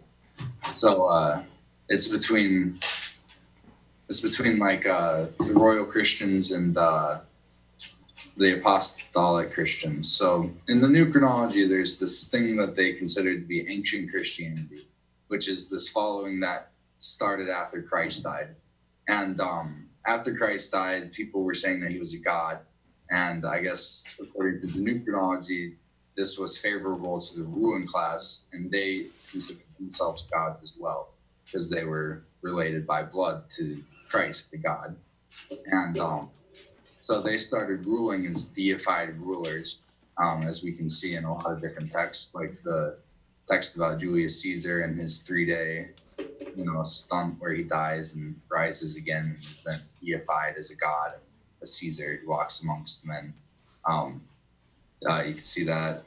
So yeah, this is starting to happen around Christ's time, is that the royal family is assuming the status of gods, and this is where we get the common day paganism and the pantheons of gods for Greek and Roman and Norse and Egyptian and stuff. That's all based off of the royal family claiming, blood relation to God. So they're also gods, if not gods. So that's fascinating. I hadn't heard that till now. That makes a lot of sense, and I would say, for you specifically, Stephen, I would definitely take a look at Tracy Twyman's older work, like her published work, because where she started all of this was with the Grail mystery, the Merovingian bloodlines, and all that stuff. So there may be some nuggets back there in her research that ties into what you're uncovering in the chronology, for sure. Right. We'll definitely have to look into that. Yeah, guys, I would love to chime in here. I've got to take my son to the bathroom, but I will be right back. And this is amazing. And carry on. Yep, we'll be here. All right, where were we? We were pretty much to the end of names in the chart, so I just changed to the zodiac pictures just because they were something beautiful to look at here, Right. But, something that I just recently did was I put together my architecture lists. I figured that would be useful to kind of pinpointing when stuff went up and figuring out what the common theory is for when these styles came out. Right. So I just clicked on Italy. I'm not sure how much lag there is. Or just click on just the main architecture wing. Okay, here, let me jump back up here to that. Architecture, okay, and it'll let me touch the whole thing. Right. Okay, so here we go. That's an interesting picture you chose there. I don't think I've ever seen that. What is that? Is that Dubai or something? Australia, maybe? Is it? That's far out. Anyway, let's keep moving here. I tried to get some visually interesting photos for my website. Dude, it looks great. Keep it up, man. I don't know how many people are sending you messages saying, good job, keep it up, but I'm saying it right now live. This is terrific. I land on it. Sometimes I'll land on your website even not going to it, so that's a good thing. It is, it's not top of the search results, but it's turning up, with the right search terms, so. That's good to hear. So Ely Cathedral, Cambridgeshire, Sealing, England. I don't think I've been to that one. Yeah, I cite some of the pictures, but like the header pictures, I can't really be able to add the image, like the text for it. Yeah, you'd have to overlay it, I understand. You'd have to dump it onto the picture. Wow, that's beautiful. Right. I think I might be able to figure something out for it eventually, but I'm working on pretty outdated technology here. Yeah, I'm not real up on my CSS right now either, man. I totally understand, so. So yeah, go to the first list of architectural styles there. Cool, all right. These lists are basically the foundational basis for architectural history that I'm going to be working off of. They give the traditional dates for when these styles were around, supposedly. But I'm going to go back. as I was doing this, I'm thinking to myself, like, could these have really all been contemporary styles? Could these have all been made within the last 1,000 years? Is it really possible? And it's really interesting just to look into it. I don't know if you can scroll down a little bit. I attached images under each thing just to kind of show a little photo of like what the style kind of looks like. Yeah, I've stood right in front of that one there. I think that's at Chichen Itza, maybe. This Mesoamerican piece that looks really. I went to Chichen Itza, and did a nice tour before all the tourists were there. We paid for the extra expensive tour guide, so I recognize that. Right, so it's kind of interesting to see them all side by side. I'm going to be going back to add in, so you can click each picture to see an expanded list of photos. Yeah. Just to be able to see more so what is considered to be that style. Because in the new chronology, I mean, a lot of this stuff is going to be contemporary with each other. And just one thing that I've been speculating on, I don't know if this is in any of the books and I've just forgotten reading it, but I've been wondering about cave art. It's said to be some of the oldest art that we have, right? Right. Cave paintings. I'm just wondering if it's not. Yeah, I thought that too before I really got into the chronology stuff. I already had my doubts because I was watching a Werner Herzog documentary where they go into this cave and make a huge deal out of these ancient paintings that are in there, you know, and it's all super manicured now. Of course, you can't really, you know, once they declare something is important, all investigation is moves closer to zero. Right, so it's kind of interesting to look into it, to see the cave art. You think about like people were still living in caves even recently within the last 500 years. They could have been making that art themselves and nobody knew about it. Yeah. The 5 issues with chronology article that I have up that's even found and substantiated in Fomenko's book talks about this dating thing based off the lack of evidence. If there's no iron tools, you know, it was created before the Iron Age, stuff like that. Sometimes it gets stuff dated even later back. So like if you were to uncover something and you take a sample, I think they do radiometric dating for the scribbles for cave paintings and stuff. But even with that, you know, the radiometric dating is not a exact science and there's a lot of room for error there.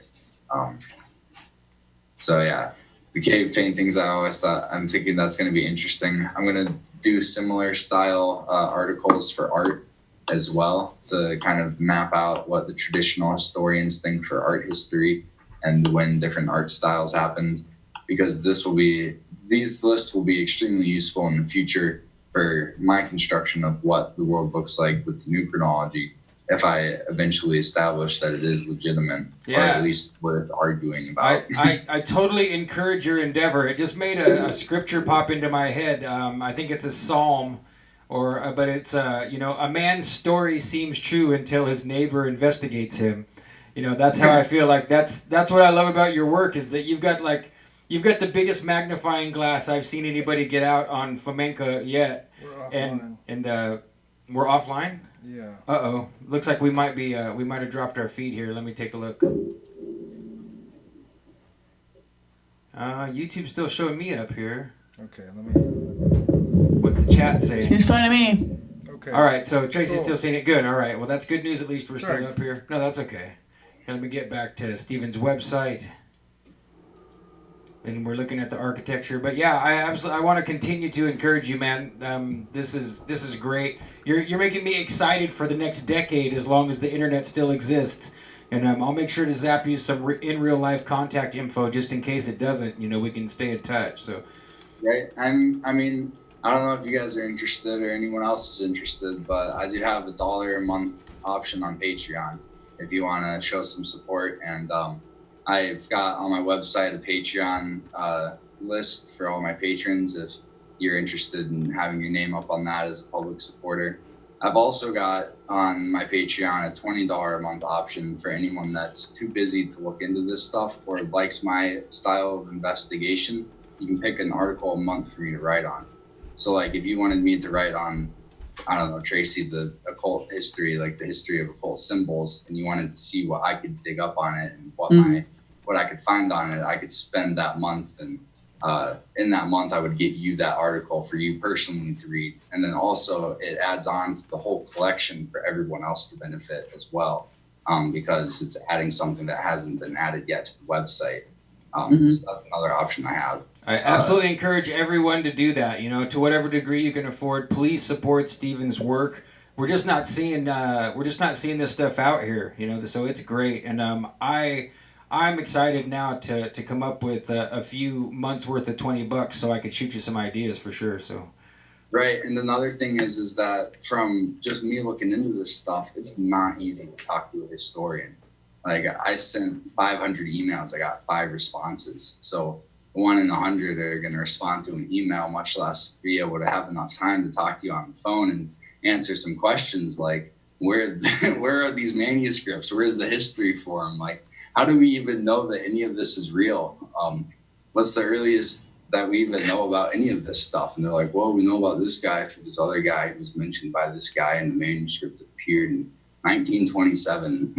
Right. It's ridiculous. And honestly, just from reading occult books and lesser known works, you start finding out that things aren't true on their surface anyway. Like, I have this little book that's all about, it's kind of a Hindu, Buddhist type text. And you go, you know, the book, you read it and it looks legit. You know, like, oh, this guy translated it and it's this book of prayers or poems or whatever. And you go look it up on the internet and it's a hoax. You know, it's something that someone published for, you know, like they're pretending to be a Swami because they think that will present Eastern mysticism, make it more palatable to a Western audience. So instead of just being honest, they pretended to be like an Arab with a turban or something, you know. So, and yeah, it's there's a lot of lying going on in history, misrepresenting stuff. But my whole project is kind of based off of this Think Well thing that I've got up on my website. Think Well was the result of me looking into 300, 400 plus cognitive biases and fallacies, and pretty much just deciding that pretty much everybody is more often than not nuts and is one way or another distorting what could not be distorted. Is one way or another, for the most part, most people are taking the world that they're seeing and distorting it through one lens or another that could be avoided to represent the world in a more accurate way. So my Think Well project is to be able to kind of expand on my knowledge and document it and offer it up to other people on how to identify and avoid some of these things. And I'm not saying this as in I looked into it and I was like, oh yeah, everyone else is crazy and I'm fine. Like, I was looking into it and I'm like, oh my God, what have I been doing? Oh yeah. Well, that's the joke. I try to use the allegory of being under a spell for people, because we're all under some variety of spell, you know, like that. To me, that's the best allegory that works for people to understand what you just said. If you say, hey, you need to go memorize at least the top 30 I'm losing the word now, fallacies, you know, it's a good idea. It is a good idea, folks, to memorize, you know, the most basic list of fallacies so that you know if someone is failing to use logic or if you are. But the list goes on, and the techniques by people who are intentionally doing it are constantly being proved upon in every chat room on the internet. So... All right, so it's midnight now. I'm going to wrap this up, not with any new chronology talk, but with a little bit of a dive into my psychological approach to the world. Yeah, please go ahead. There's 2 things that I pretty much have as my motto and my mantra in the world. And one of them is that whatever the thinker thinks, the prover proves. I don't know if you guys have heard that or not. I don't think I have. I have not heard that. So yeah, whatever the thinker thinks, the prover proves. I think that's a way better model than super ego, and id. It's a lot more easy to understand and doesn't take all the mysticism to comprehend it. And I mean, for the most part, most people that talk about the ego don't even know what the superego or the id is. That was developed along with the idea. But the thinker and the prover, this is developed by Dr. Leonard Orr. and he pretty much decided that the basis of psychology and most like in animals and stuff is that whatever the thinker thinks, the prover proves. And so everybody's mind has two basic primal parts, and the first part is the thinker, which thinks, and your thinker is thinking thoughts, and the prover is it's kind of like the sidekick hype man for the thinker, and the prover goes about proving the thoughts that the thinker has thought. And so the quote, whatever the thinker thinks, the prover proves. And so whatever you think is what you're going to try and prove. And that's the basis of human psychology. And it breaks down into a lot more after that. But I don't know. It's the first time you guys have ever heard it. It's a lot to take in at once, but it pretty much simplifies a lot of things. No, that's great. I don't think it's too. I mean, I definitely gonna go read up on it now. But that's true. That describes exactly what I just said. You know, why are we all under a spell? It's because we're weaving our spell by thinking first, right? That's we're thinking first, right, and then we're seeking to justify or support that, not to destroy it or tear it apart, right? And then we prove it. Like you think that I'm holding this bag in my hand, and I'm proving it by showing you I'm holding this bag in my hand. I think that I pass my hand through this bag without ripping it, and I would prove it by going about trying to demonstrate that. So that's the first thing, is the thinker and the prover. The second thing is actually what I was going to title my book after, before I decided to just abandon writing a book and just make a website.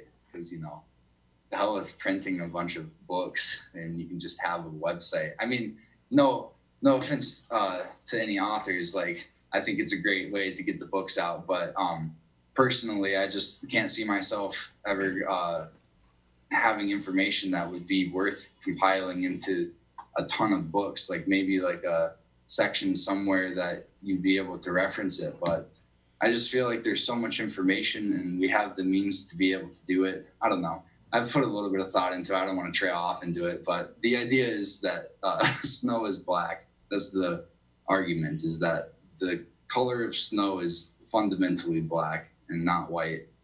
And it's a really interesting thought experiment. It supposedly is from this ancient Greek philosopher, Anaxagoras, who maintained that snow is black and no one believed him. And then we only know about this guy through the writings of Empiricus, Sextus or something, from a couple hundred years later. And then we only know about Empiricus through the revival in the 1400s or something. And so I'm thinking that this idea is probably more so from like the 1400s rather than ancient BC dates. But the premise is that snow is black because water is black, because water is inherently lacking any color, and black is it's fundamentally the lack of all color, where white is the culmination of every color combined in the spectrum. Right. Black is the essence of it. So because water is black, snow is black because snow is coagulated water. And so through this deductive reasoning, we can tell that snow is indeed black. But through our visual perception, we can reason that snow is actually white. And so the idea is that we can't know anything for sure, or that's what the popular idea is. I tend to take it into, it may be useful to identify our means of perception and reasoning before coming to any single conclusion about what's for sure. No, that's great, man. And I totally, I follow that, and I think our audience, our general audience that follows us each week is definitely going to follow that. We're all kind of in the similar boat. I mean, I've told people the same thing about direction, right? Like, well, true north is directly south, according to how the compass works. This is, that's kind of a similar idea, so. Pretty much the only argument against it is what Bacchus is suggesting, and it just basically that's just crying for linguistic confusion, that we can't determine definitions for things, and transparent isn't black, the lack of all color isn't black. Right. Well, yeah, I mean, I think the title is great, whether you use it for a book or not. It's a great heading because it points the way towards what I consider the only reasonable start to any dialogue, which is definition of terms, and then an agreement that we're going to either keep that set of definitions or we're going to stop and redefine terms. And otherwise, we're not really dialoguing, right? You know, it's kind of trivium type thinking, like we have to establish what we agree upon and what it means, and then we can move forward, you know? Right. And if we can't agree on terms, then we have to agree to disagree. And that tends to usually lead to more subversive means of coercion. Exactly, yeah. That's if we can't, really, to me, if you can't agree on terms, then that's the beginning of not having a dialogue. Or, you know, if there's a very few minimal terms or areas, we can avoid those maybe, but as soon as you censor something, you know, then you end up with a lot. It's a lot more difficult to carry on discourse that way. But hey, we don't want to keep you too late, man. We appreciate you coming, and certainly welcome to come back sometime, Stephen. I see. We know we're West Coast, so it's getting later in Michigan faster than it is over here in the state of Washington. So right. Are you guys both on the West Coast then? Yeah, We're all. Yeah, we're all on the West Coast here, so. Cool. Our perception of time is different. The more often we're seeing our guests either leave early or get a little bit sleepy on the air, the more we are very seriously considering bumping our start time so that a guy like you might be comfortable to stay a little bit longer. But I want to go ahead and invite you back right now sometime in the future. Everybody go. I'm going to go and at least sign up for the $1 Patreon just because I want you to have at least one of my dollars every month. And if I can do my budget and afford it, maybe I'll kick 20 for now and see if I can come up with an idea for an article. Yeah, I feel like we just scratched the surface. If you don't want your name up there, I can put any name you want. I do have my list of patrons on my website, so if you want to have I don't know, whatever kind of name you'd come up with, some sort of screen name. SB Alger, I could put even. Yeah, that's me. That's my real name, SB Alger. Could you do the diary of Anne Frank as though my cat was Anne Frank? My cat was Anne Frank? Yeah, could you analyze that somehow? No? I might have. I mean, how much if I paid you enough? I mean, I could look at it. Sounds interesting. I want to get into the modern history too, because there's a lot of interesting stuff there as well that we just still don't know for sure.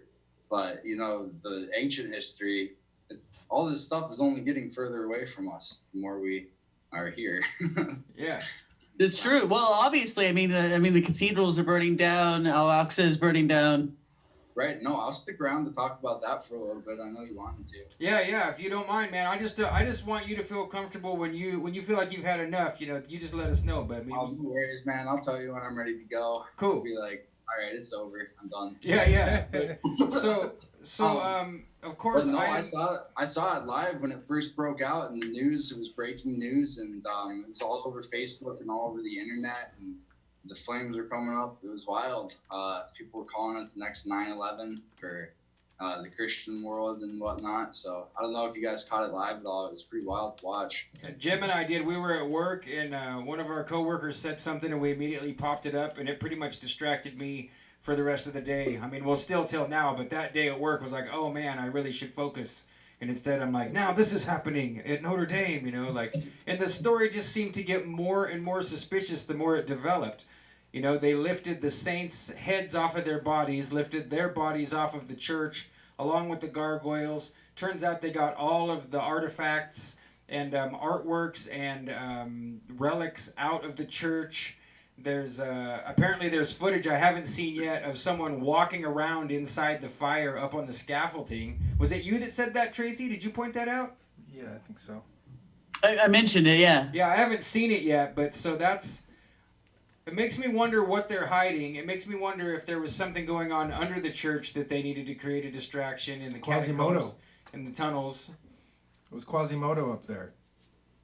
Right. You probably burned the thing down. Sorry. I think another thing that should be mentioned is, and this is actually related to the new chronology. I know I said I was done with it for the night, but I was looking into this article. It's called something under national development. It's the CIA released document about communism rewriting history and destroying mosques and whatnot, destroying churches, and they destroyed like thousands of churches or mosques across Russia, and I thought that was really interesting to diminish such a strong Islamic presence or presence of that. And I came across this image today. I don't know how true it is, but it's a map of France over the last 4 years and churches that have been destroyed. And once this, maybe if I turn down the light for it. There you go. And as you can see, there's churches all across France in the last 4 years that have just been destroyed by one thing or another. And yeah, I was it's trying like to get it's this. churches. Let's see, I think I've got the map here. I'm gonna throw it up there so people can see. Because yeah, I've seen this going around too.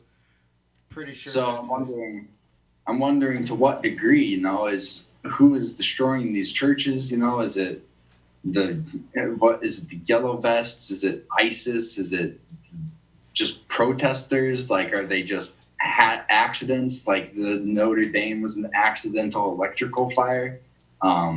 What's going on with all these churches that are being destroyed, and why are they being destroyed? For that matter. Referring to the new chronology, I mean, you've mentioned how a lot of what tipped off Fomenko that was going on was the zodiacs being incorrect in medieval, supposedly medieval artwork. So I got to admit, there's quite a bit of astrological symbolism, or there was in Notre Dame. Couldn't that alone have been a key to, or a clue of the faking that's been going on, and all these other churches too? So part of my website is on the architecture thing. I have 2 sections that are subcategories of the overall architecture page, and those are Spain and Malta, as you might have seen when he was pulling that up. But those are basically subcategories that will have even further articles based on the architecture of the buildings in those areas. So right now I have an article for one of the things in Rome, and that's the Basilica of St. John Lateran.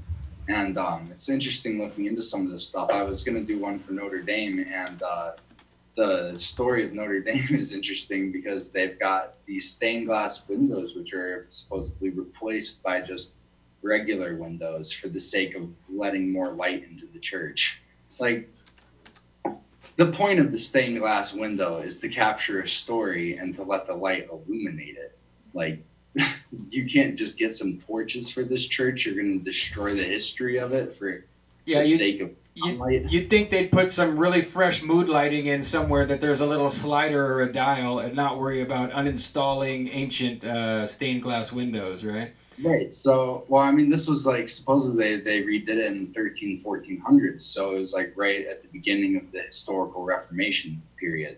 And so I'm wondering if there's any record of these old stained glass windows and what was on them. If there was anything on them that was suspicious, if there, that could add to the argument that it wasn't just for sunlight, that they were trying to cover something up there. But like I was saying with my architecture wing, I'm starting to kind of track some of the histories of these buildings. And like for the St. John Lateran, it's one of the 4, I think, oldest papal residencies or something. I can't remember what it's called, but it's part of this group of 4 basilicas or something for the popes of Rome. And it was like supposedly built originally in 300 or something, and then it gets totally destroyed by a earthquake around 800 and is rebuilt, and then it burns down in a fire in early 1300s, and it's like irreparably destroyed, and they have to rebuild it. And then the same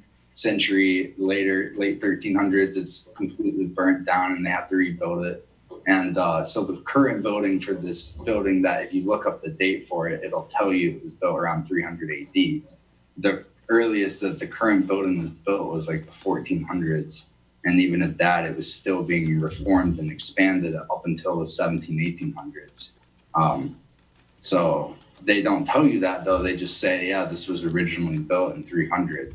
and then they showed a picture of it. But it was mostly built like 13s to 1600s, and even at that, like it was still like mostly after the 1400s. Oh, This man. seems like a key detail. Yeah, this lines up with Notre Dame in a huge way because it's firing off my synapses here, man. So maybe they've always gone back with their pencil eraser, and now it's just a lot easier for us to all see it because of the speed of the internet in video and audio. So maybe all this stuff has been going on. This isn't a new thing. It's just that we're able to see it, you know. Because immediately the debate is about the rebuilding. How are they going to rebuild it? People are donating millions of dollars. I saw a meme today that cracked me up. It had like this really postmodern glass spire, and it was like, keep postmodern architecture away from, you know, Notre Dame, you know, like it. So the debate is already tabled as to, you know, are we going to make it look like it used to or different? And we don't. Well, where's the stained glass window blueprint? How are we supposed to make it how it's used to? Yeah. Before they replace the windows. Well, they have it in Assassin's Creed, haven't you heard? Yeah, I heard about that. I don't know if you can get any more hyper reality than to remodel the ancient church based on a 3D rendering in a first-person shooter game. That's just crazy. Honestly, I'm surprised more people aren't on board with the new chronology with all these video game stuff, mashing the timelines and chopping stuff up. I don't know if you guys know about Fortnite, but Fortnite does a ton on time distortion. It's actually, I may even write up an article on this because I've collected enough data that I could probably link Fortnite pretty well to like, Burning Man and DARPA and like government organizations like that. It's a really interesting game. Yeah, You should totally do that. Steve Outram was in the chat. I don't know if he's still in there, but if you haven't checked out Steve Outram's work on Burning Man, I would call him the preeminent expert on Burning Man on Earth today. So he's that's definitely compelling, man, to tie all of it together. Was he in the chat tonight? Yeah. We interviewed him about a month ago or something. So if you're still out there, Steve, what's up? I hit him up months ago on Facebook to talk about Fomenko. It's probably just pending in his message requests, but I don't know if he sees this. I'm looking to talk to him about some stuff because it'd be interesting to bounce some ideas off him. I played a ton of video games in my teenage years, and when I came across Steve's stuff is when I really started. I was maybe like 19, so this is like 4 years ago. I'm about to be 24, so like 4 or 5 years ago, I stopped playing video games as much.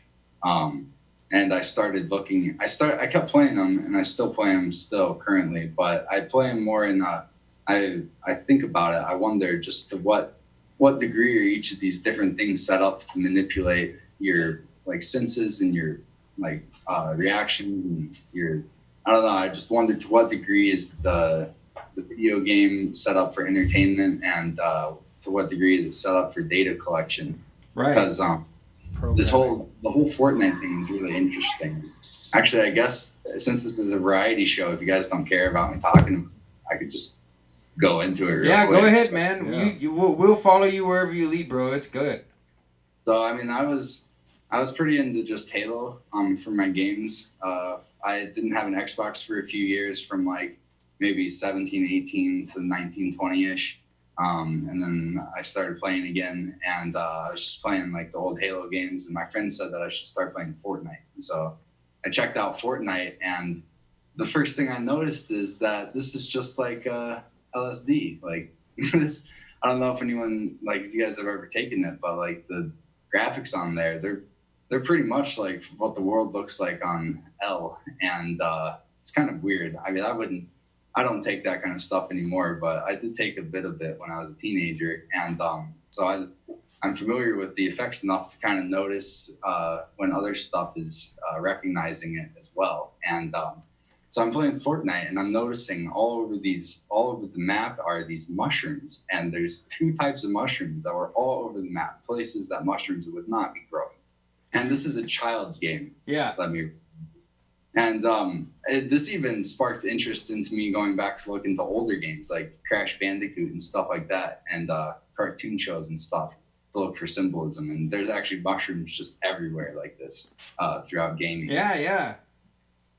it's kind of interesting that I would get into psychedelics in my teenage years, and also I played a lot of video games in my younger years. I don't know to what degree those two things are related to each other, but it could be that it was somewhat to do with the video game and just familiarizing through that. So I'm playing Fortnite, running through this map, and the two mushrooms that they have on them are obviously the red and white Amanita and the brown cubensis. And they're like the two mushrooms from the Song of Solomon, the ancient book. Yeah. And also the mushrooms that are just popularly used for psychedelic and religious circles too in this child's game for Fortnite. And I was just wondering, like, why are these all over the place? And so that was just one thing. Another thing that I noticed from Steve's talk on Burning Man is their distortion of time and taking away your sense of rhythm for night and day. And one thing that I noticed just even after I kind of became aware of video games being used for manipulation and manipulating people was the reincarnation in video games of you die a bunch of deaths and you come back right away. Respawn, right? You respawn, You respawn, and it's a very underlying fundamental part of a lot of games. You don't find a lot of games where you just keep your one character and you go on forever and you have a life on that character that lasts simultaneously with yours, except for maybe like Pokemon games where you're stuck in that one age. You never grow older. You just continue to build on that character. Right. The older video games were that way, but they took it away. I'm sure Tracy and Jem can remember like the older Nintendo games and stuff. Like you would have the most challenging games I remember were the ones where you had to be super cautious of your life. Like Legend of Zelda was a good example. You had to keep your hearts up and everything. Right. So yeah, it's kind of interesting. That portion of it, but also in this game, Fortnite, it's one of the most popular games today, right now. One of the most, it's one of the ones that's making the most money too. And in the game, the sun and the moon, I think they're on like maybe 2-minute cycles or something. So every 2 minutes you're in the daytime, or maybe it's longer than that, like 5 to 10 minutes. But the sun and the moon in the game, it's either going to be really bright out or it's going to be dead of night. And the sun and the moon, they drop and rise really fast. And so this also plays on your sense of perception and time, and where you're at in the game even. It affects your brain to the point that it's so noticeable that you're going to pay attention to it. You would want to know if it's day or night. And obviously the day and the night, you can have maybe hundreds or thousands throughout the course of a full day on what this day is in the game. And so that's another thing that I just noticed, they're taking fundamental control of your sense of time and where you're at through your day, through the sun and the moon. They got the mushrooms on the ground, but these were just little that I was noticing. It wasn't until they changed the map that I was like, okay, this is obviously about psychotomimetics and psychedelic culture. They had originally an 8x8 grid for their map. So it was 1 through 8, A through J, I think. Okay. First 8 letters are of the alphabet. Then they changed it to a 10x10 map. All right. And the 10x10 map, I mean, for anyone that's not familiar with LSD, but like a sheet of L or acid is 100 hits, like and right, it's a 10 grid. I mean, I've talked about it before. I've definitely dosed acid when I was young, so I mean, yeah, a whole sheet, exactly, 100 hits. Yeah, and a sheet is usually on blotter paper. It's a paper that's used by artists. It's got a very specific texture to it. And this texture, they picked this texture knowing full well what they were doing when they updated their map. Because they picked the texture of blotter paper for their updated map when they updated it from an 8 to 10x10 grid. And now if you go and look at the map, it's all HD and the texture is gone. But originally, they knew what they were doing. And they put that 10x10 sheet of acid up for all the kids to look at. Trippy. Wow. Yeah, I didn't know any of this. Wow. And so I guess this is kind of just current event and current news on some of the subversive methods they have into getting kids and adults to take psychedelics that may not even be aware that that's what they're looking at. But that's what they're being exposed to on some of this game, you know. And even the fundamental point of the game is to kill each other. So, I mean, how great of a game could that really be in and of itself, where you're trying to kill your other humans, you know, instead of working together to create something great. Right. But yeah, so it's kind of interesting. There's a lot that goes into it. Like I said, I'd want to type up an official paper just to kind of map it all out. I think there's like maybe 3 or 4 other things that I've noted that are like, all right, well, this is obviously based on this other thing. Like, they couldn't just be ignorant to it, you know? Like, these game developers, they're not idiots. Oh yeah, and there's no way you're not going to code anything by accident or flippantly. If you don't have to do it, you won't do it at all. If you're writing code, you know, it's all very intentional, you know. Well, that's what it is. They took those mushrooms out of the game, but they added in the blue mushrooms, which are also psychedelic mushrooms. I can't remember what they're called. Azure Essence is those are up here where we're at in the Pacific Northwest. The Azure Essence is a very powerful mushroom. Most people learned about it because of Terrence McKenna. You know, that's right. Is it blue? Yeah. Yeah, I mean that's they kind of look blue. I mean, you know, the essence of blue. Yeah, the real mushroom is not like it's a bright blue like the Well, there's another psychedelic mushroom, I think from like Denmark or something, that's actually like a bright blue. Oh, it's interesting. like almost blue Tracy shirt or something. And it's a really interesting mushroom, but they put that in the game. And also they added in this thing that you can eat, apples, of course. You could put anything in the game to eat, you put in apples, because it wouldn't be a complete psychedelic tribute without your sacred fruit tree. Yeah, of course you have to have not just a forbidden fruit, but the one, right? It has to be the apple, you know. The apple, yeah. So take a bite. Yeah. So yeah, I don't know. It's not really even a laughing matter. That's just kind of how I cope with it. It's actually intimidating to a degree that so many unwitting subjects are being exposed to these. I mean, Tracy, you wrote a book on occult symbols, right?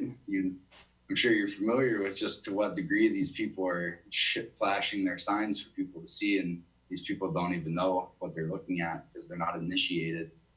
Well, I mean, if you go back to even Super Mario, I mean, the thing that makes you from one phase to another is the mushroom there. So it's all about mushrooms on Mario. Yeah.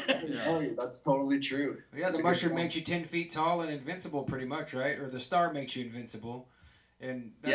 Yeah, and the one thing that I'll just quick mention before I get out of here, when I did do a little bit of fundamental study into the history of video games, and the first video game is called A Game for Two. It's the predecessor to... Oh, that sounds so sinister. It's the predecessor to Pong. Okay. A Game for Two. Table tennis. But the guy who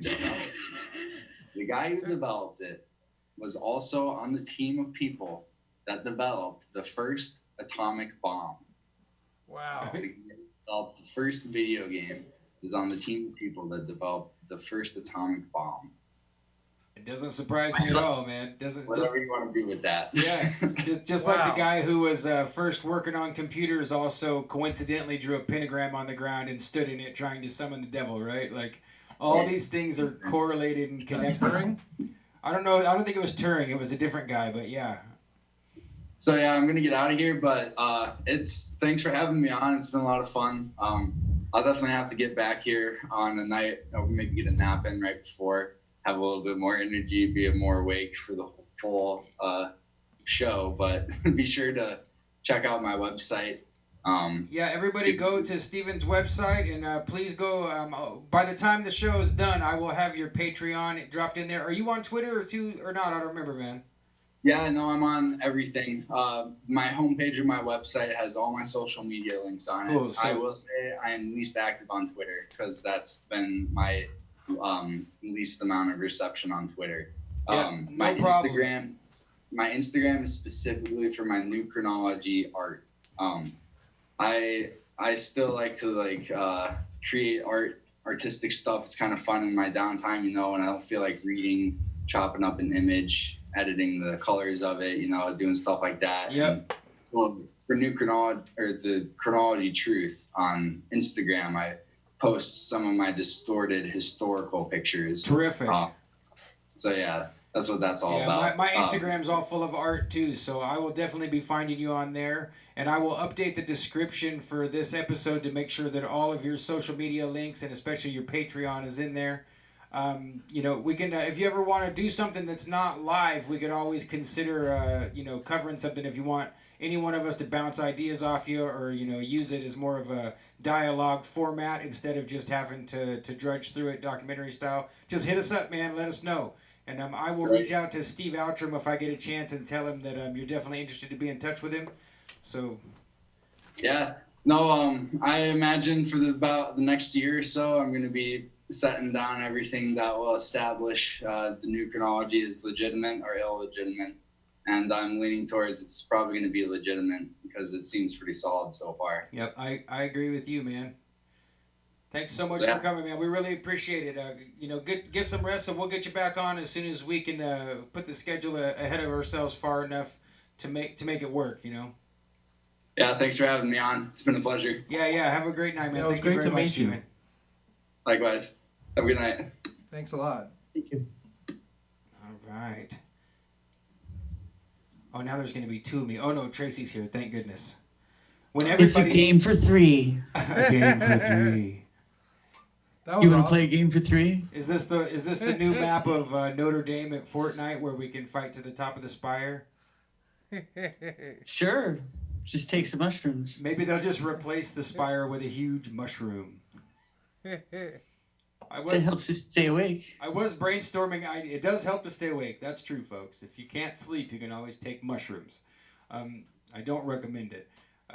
You'll pipe. I was thinking of what how far out could we go with the spire? If we were going to replace the spire, we could replace it with huge sculptures of the Twin Towers being exploded. I had that idea. What do you think? Okay.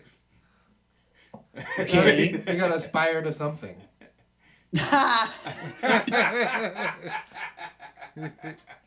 Could inspire something. That's clever.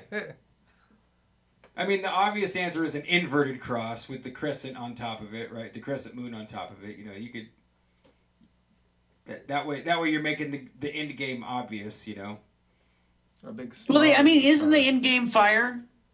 Yeah, absolutely. The end game is fire, right? The baptism of water and then of fire. That's what they tell us our whole life. Yes, isn't that even the alleged scientific explanation of what will happen to us all? Right. The sun expands, everything collapses into a black hole or some crap like that. Well, our right? sun's gonna turn into a white dwarf, and it's just gonna vaporize us, right? It's a white dwarf. Yeah. Of course, it's a white dwarf that ends it all.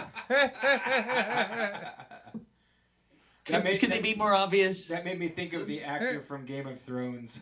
Dinklage. Yeah, I don't know anything about it. But... So, Tracy, I want to. That was really fun, and I really am glad to have gotten to know Stephen a little bit better because we've really only kind of commented back and forth and stuff. And man, that really made me happy. And so I look forward to. I was thinking maybe we could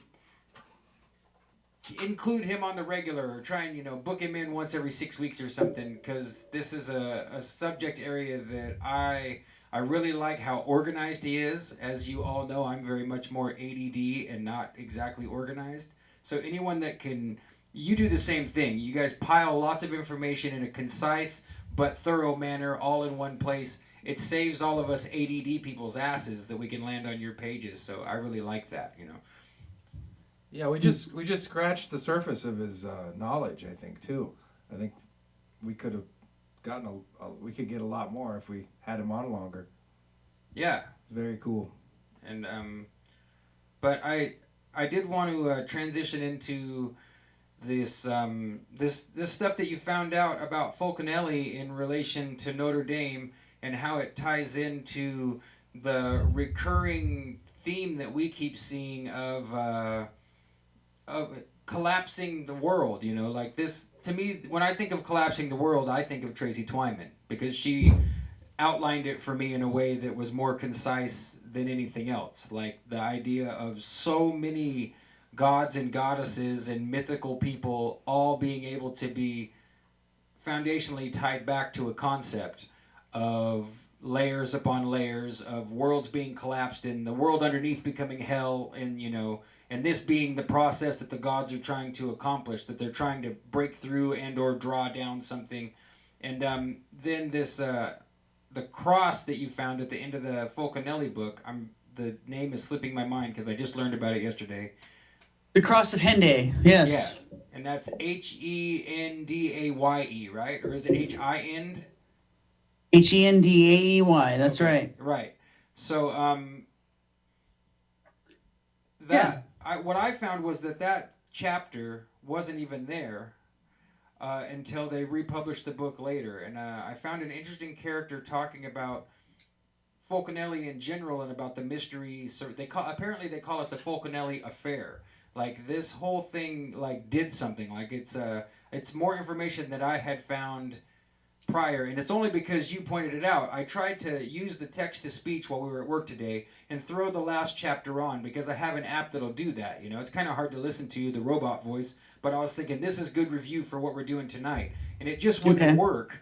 And so I went and found, tried to find, like it wasn't in my book, the copy that I had of the PDF, it wasn't in there. So I searched it out, and it looks like there's even more mystery wrapped up in that chapter because it wasn't there. And then it wasn't until like a decade or more, it's more like... No, it could have been that much more. Yeah, go ahead. Yeah, it wasn't like Fulcanelli disappeared after he published the book and then came back with this extra piece of information, or somehow it got amended to the book. And for those of you listening that have never searched into Fulcanelli, it's a mystery that's still unsolved. There's lots of people claiming to have identified who he is, but it's not known. You know, this is like a pseudonym of the most encrypted book I've ever found. It's just like this endless puzzle inside of a puzzle, you know. It's like it's a club of alchemists or something. So someone in the chat identified something that I think I want to mention before I forget. They talk about how Jay Widener wrote some stuff about this recently, or, you know, in the last, maybe 5 years or so, which is true. I think actually maybe even more years ago, because it was right around the time of 2012. It was like right when everyone was experiencing this anticipation that maybe the world really will end in the Mayan fashion, but also it's really, the Christian prophecy fashion of a great conflagration, just a big fire. And so Jay Widener is also the same guy that brings us the, room 231 or whatever. This is the same guy who tells us that that these, what's the director's name now who did 2001, etc.? Stanley Kubrick. Kubrick. Okay, so Kubrick is the guy who did according to him, the Apollo missions as a fake news, as a movie, a drama. Yeah. Like that, of course, it's a movie that someone presented as though it were fact.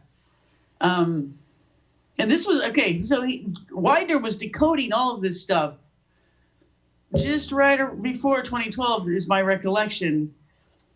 And then he also, around that same time, put out some stuff about Fulcanelli in this last chapter of the book that as you point out, was added. Okay, so the book was published first in 1922. And maybe you can tell me when this last chapter was added, because I don't remember. What I saw was 56, so that's even longer. Dang. Yeah. Okay. So anyway, the last chapter is all about this cross in Henday, I guess. So someplace in there. I mean, the whole book is all about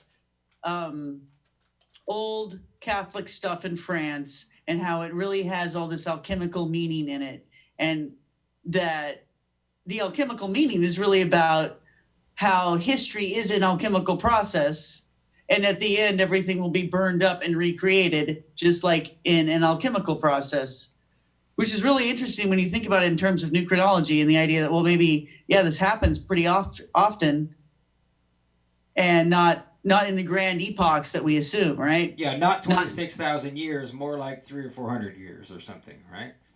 Yeah, so in this last chapter of Fulcanelli's book, he decodes this cross you're pointing out, and talks about how it's predicting this great fire that's going to destroy everything, which really is it's in Revelation. It kind of describes, if you were to combine the prophecies of Daniel with Revelation, they seem to be referencing each other.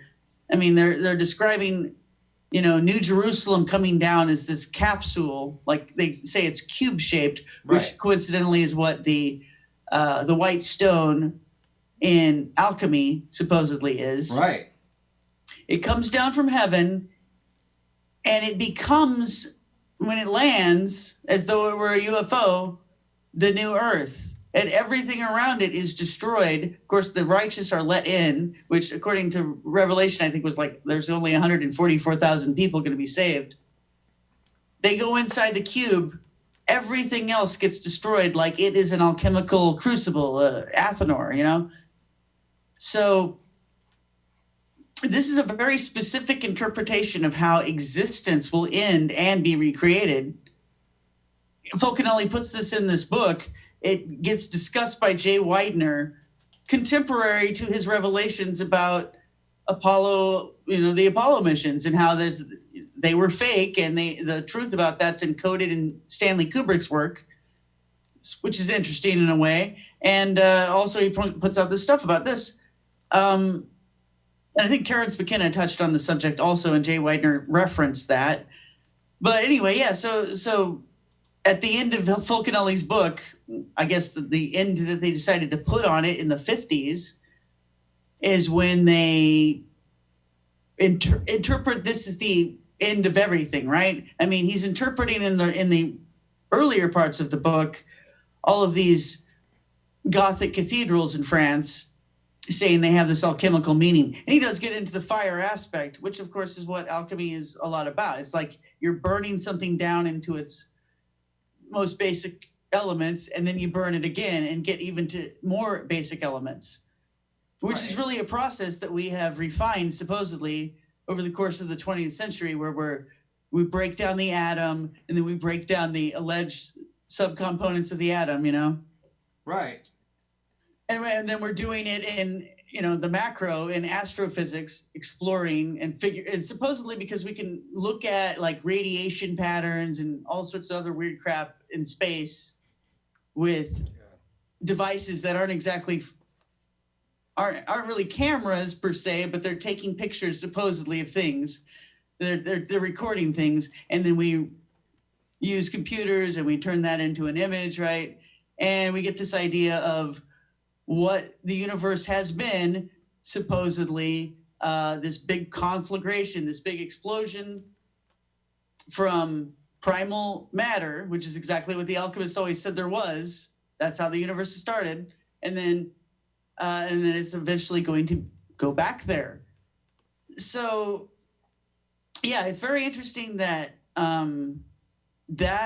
so when this final chapter of Fulcanelli's book was being discussed, quite popularly in 2012, when everyone, quite a few people were concerned that the Mayans were onto something and that we were all going to die. And there's a lot of interesting things that connect with what the Mayans had supposedly said about that. Like December 23rd is an important date, and not just to them, And in fact, I mean, it's the what is it, the equinox or the solstice or something. It's like, I don't know, what the Federal Reserve was like 99 years old at that date. It was a very important date, it seemed, in history. And yet it came and went, just like Y2K. Nothing happened. But, everyone was like, a lot of people were concerned something was real about that. This discussion of this chapter in Fulcanelli became popular around that time. And one of the things that happened is some people interpreted it that this is okay. So in that chapter, he talks about how there's going to be this great conflagration that destroys everything, but there will be this one little special capsule of reality that will get preserved, like the Noah's Ark. And all the righteous people will go there. I was just talking about the New Jerusalem. It's the same concept. But people in 2012 interpreted this that actually was pointing to a space in on Earth where you could go and be saved. Right. And so a lot of people thought it was Montsegur, which was the last stronghold of the Cathars, which was like a kind of Gnostic-leaning Christian heretic sect that the Catholic Church actually fought a crusade against.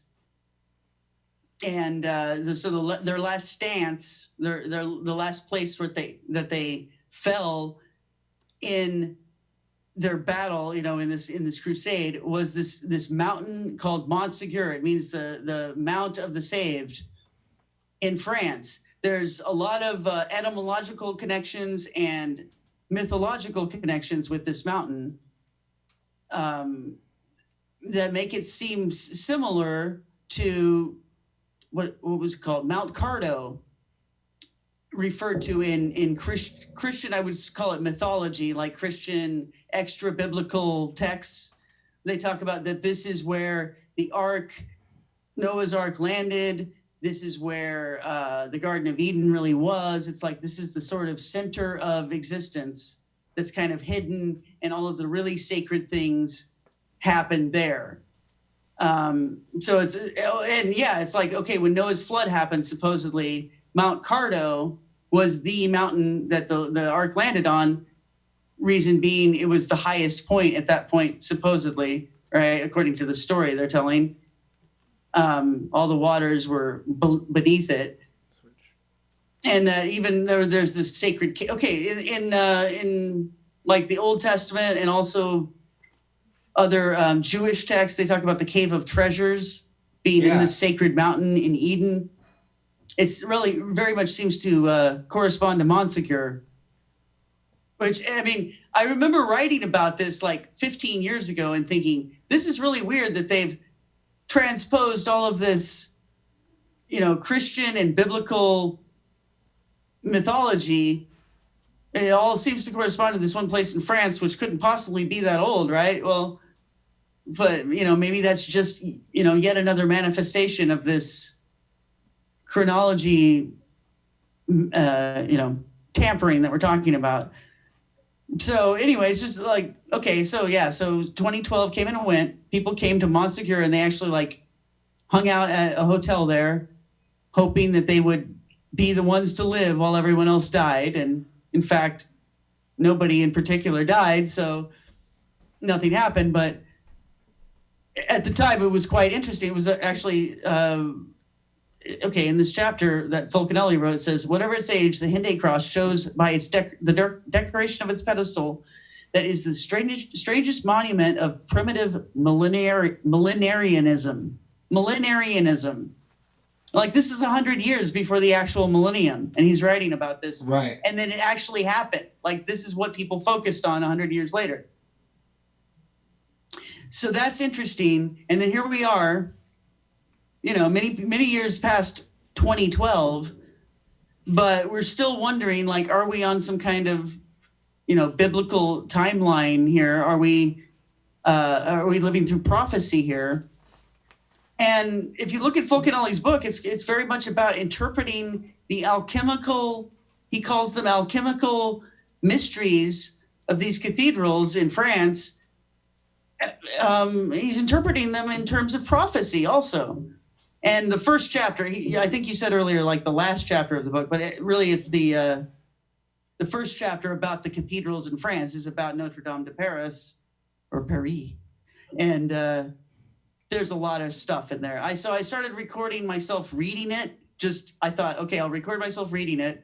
I'll make a little video about that. And then, I'll think about how else to elaborate on it. So I'm only a portion of the way through that, but I released, what I have done so far, what I've edited. I've recorded a lot more. Right. So that's what you published just before the show today, right? Is the first piece reading Fulcanelli concerning Our Lady Notre Dame. Yes, concerning this cathedral that a few days ago is it's questionable now if it ever gets rebuilt, will it be the same? And even he is saying it used to have all these colors all over it. In fact, he says all the cathedrals used to have colors all over them. And he then quotes a lot of the, I guess, his source material about what the colors used to be. And he even compares it to the Tower of Babel and descriptions of that, descriptions of the pyramids in Egypt, and saying all these ancient things, which interestingly, Fulcanelli seems to be conflating them, this Gothic architecture and supposedly ancient architecture that seem, geometrically so different when you just look at them from the outside, but they do in fact have the same sacred geometric principles at the heart of them. Right. And he says, it's all on purpose, and they're all connected. Oh, and they used to all have these colors on the outside that would communicate, excuse me, what the processes of alchemy were, because it's really very much he keeps impressing upon the reader the fact that it's a process over time, and you have to go from one stage to another, and each stage is represented by these colors. And so he says, for instance, like the colors in the French flag represent these stages in the exact same order that they're supposed to go in. And he talks about how that is in itself used to be encoded into Notre Dame, but now all the colors are gone. And it's the same thing at the pyramids of Egypt. They said there are ancient chroniclers, supposedly, right, who said those tiles used to be multicolored, and it was like a rainbow effect. Some people say 3 colors, some people say 7, but one way or another, it's like there was a gradient going on there on the outside of the pyramids. And it was communicating what the alchemical process was, which is, it's obviously like it's a destruction and recreation process of creating the whole dang universe. It's solve coagula. I mean, that's why it's there on the Baphomet, is because that's what it's really telling you. It's not a ooga booga scary picture of the devil. It's telling you that you have to separate male and female and put them back together. You have to dissolve something into a liquid and then remove or reintegrate something that you lost. You turn it into ash and bring it back again through a slow. And the reason he keeps focusing on time, if you study alchemy, is because it's a super duper careful process, and if you screw it up, you blow it. It's over, and you have to start from scratch, right? I don't know how much other people have looked into this, but the whole idea behind Fulcanelli is that the phonetics of language and the symbols of the church are giving you a secret code. So, and he describes it in the book, and not only that, Tracy, when you were talking about at the beginning of the book, I remember he talks about casting doubt on the chronology of time in the very introduction to the book. It's one of the very first things he says is that, oh, by the way, if you get into this, the first thing you do is look at history and realize that it's bunk, and that leads you to this next step, and this is why we hit it all. Is pretty much what he says. And so it's it's language, puns, and then symbolic things that correlate to the language. This is how they hit it in the architecture, and this is how they hit it in the language too. So the French language phonetically and with puns would tell you something different than what the language itself says. And this is the green language. This is the language of the birds that everyone's trying to unravel.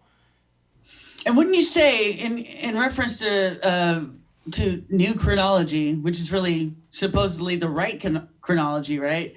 That he's telling you that everything could have happened in a different order, and not only that, he's telling you these are the pagan undertones to what seem to be pious works of art. And yet, wouldn't you say Fulcanelli doesn't come across as someone who is not pious? It's like he's just telling you, okay, this is the flavor behind these symbols that you've only been given one dimension on, when there in fact are several different angles that you could look at the same object and you'll just see more and more details to it. It's not that the pagan stuff somehow cancels out the Christian stuff, or that the Christian stuff is a veneer on top of the pagan stuff.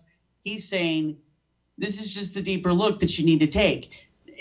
But I mean, Fulcanelli is absolutely a Catholic. If you don't agree, I mean, that's what I thought. It's like he's like, Oh, this is no, a Catholic absolutely. telling me what Catholicism is. Yeah, that's what I mean. The more I've studied especially since you've come and started spending time with us every week, it's changed my studies somewhat, and I find that right behind the veil of all of the scary, ooh, stay away from this is the devil, you find that all of the magicians are actually Catholics or Christians, or they're tied directly to the Orthodox Church. It's all Christian mysticism that I think the promotion of people like Crowley and all of the other neo-pagan, especially the darker ones like LaVey and everything, it's a big boogeyman to keep you off of the trail. That right behind Christianity is yet another treasure trove of wizardry.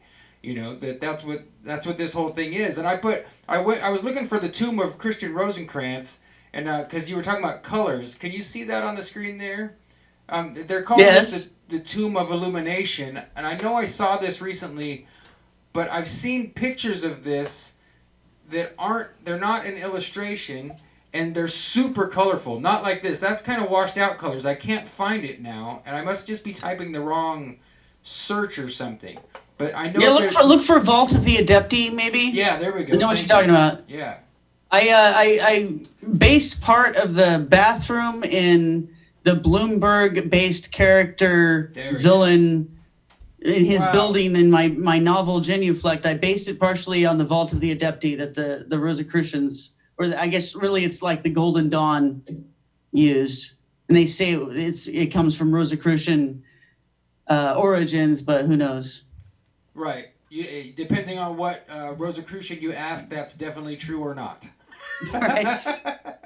But these colors make so me the think, vault. okay, yeah, because I mean these colors definitely make me immediately think of the Golden Dawn because of that super stylized, colorful cross that, you know, if you type Golden Dawn and push image search, you're gonna get that cross. I don't remember the specific name of the cross, but the colors when you were talking about the churches now, the same thing's allegedly true about all of the ancient statuary. Right? You know, like they say, oh, it wasn't marble whitewashed like this. It was all painted up, you know, in bright colors. It was painted to look like David was actually going to battle or whatever, you know.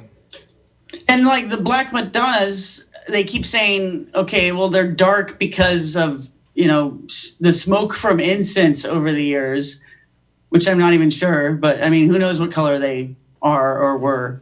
I mean, really, if any of these things, like you'd have to, you know, have the rights to go in and chip away at it to see what's under there. This crown of thorns that the priest supposedly saved, and which is just amazing. I mean, yeah. Oh, I mean, it's I'd amazing say detail. People like you and who's the main guy for Forbidden Archaeology? What's his name, Jim? You loaned me his other book about reincarnation. He's a really famous guy for this similar work, but he never went as hard and far as the new Chronology did. I just can't think of his name. Michael Cremo. Yeah. You know, Michael Cremo, I listened to an interview with him where he talked about how he slowly over time obtained permission to actually get his hands on and make evaluation of forbidden artifacts. And I would say that you've done the exact same thing by digging into the archives of the British Museum and paying them money to actually go document something. You know, so there are rare occurrences of stubborn researchers being willing to press and get a little bit of headway, but that's far away from us being able to just being over. You know, we need this stuff handed over part and parcel that we can be trusted as researchers to take a close look. You know, we're not going to flub it and kill it, but we all know that that's just not the way they work. As soon as it's declared a monument, we're no longer allowed to doubt the story. Michael Cremo's a Vedic, and the Vedic models look a lot like this with all the color and all the, you know. Yeah. This stuff we're looking at, Tomb of the Adepti or whatever this is, it definitely makes me think of Vedic stuff too. Well, they're supposed to have this psychedelic effect on you too. They're called flashing colors. There in the what exactly you're showing, these kind of graphs or charts of different symbols. So the symbols are the opposite on the color wheel to the background that they have. Right. And so that's supposed to have this effect on your eyes. Like even when you look away from it, you're still going to see it. You're going to see the mirror or the color opposite of it Right. burned into your retinas. So imagine if you're like, tripping on some mushrooms or something. Yeah. Going in there. After you take a whole 10 strip of L. Yeah, and then there with the other guys sweating all over you. Sorensen and Harrison together, and we'll just mute our mics and sit there with our hands quietly in our laps. I'm recommending that and make it private too, so it's not even on YouTube. You got to pay your $11 to get in and hear Sorensen and Harrison go after it. I think that would be great. I wonder what the price would be for any of these lodges. Like, I mean, I wouldn't have to go too far to find. Not this per se, but because you can find this in California. I think they have a Golden Dawn Lodge where they have this stuff. But like, I wonder how many of these lodges would like just take a donation for a non-member to come in and just video it. And we're not going to be rude, but just I want to. Well, there's a lady. See it myself. There's a lady who's in your area. You might have heard of her. Her name's Montana Jordan, and she posted some pictures on Instagram of the same thing, because she's always posting pictures of her drinking beers with Freemasons, and she's like a very traditional occultist witch in every category and hunting UFOs and Bigfoots. But she posted some nice pictures from inside the lodge there in Portland. So I mean, it seems like it's reasonable, it's possible, definitely. Yeah, but anyway, it would be interesting for sure. But so imagine then all of these ancient or medieval churches with all these colors all over them, add that in. We already have the stained glass colors, but apparently, and I wonder how this was done. Like, how did these churches lose their color? How did they become just white, like clay? Most of them are, right? Yeah, all the ones I've seen. I mean, except for the one in Florence is green and white, but that's the color of the stone. The Duomo, I'm pretty sure that's what it's called, because it was a beautiful church. It was under construction while we were there. I mean, I guess I can imagine, weather might strip the exterior off, but then you would imagine it would do a lot more damage too. Fire. But then again, scrubbing. How many? Yeah, fire, and there've been quite a few there. So, to what extent is what we're looking at, or what we did look at, a week ago? How much was that faked recently? Or not faked, but restored? And I mean, I gotta wonder too. Like, I know a lot of these images, these gargoyles and stuff that are in this or used to be in this cathedral, are kind of risque. Oh yeah. Now, like this picture here. Can you see that one, Tracy? That's what I imagined when you said that. I imagined, okay, the whole thing probably looks like this. Yeah. Oh yeah. But like, okay, so a lot of these gargoyles show like, Wait, is that people... Notre Dame? I think that is Notre Dame right there. I've got my own photography at my friend Johnny's house of this. I've been there. I made me so happy after the shock of seeing it, it's like, oh, at least I made it, Exactly. I never made it to New Orleans before they wiped it off the map with weather, but I did make it to Notre Dame. I would have probably felt the same way if I had seen it. Like, I feel that way about Rennes-le-Chateau. Like, well, at least I saw it before, Da Vinci Code and all the crowds. Oh, that reminded me of another thing. We've been listening to this woman sometimes at work, or at least I have. Her name's Annie Williams, A-N-I. And she's like a harpist and a singer, and she does tone and sound work. But she's got a whole bunch of information on her. She's got there's 2 or 3 versions of it. It's like a documentary where she actually is giving a lecture and showing slides and singing and playing the harp. And she's an amazing musician.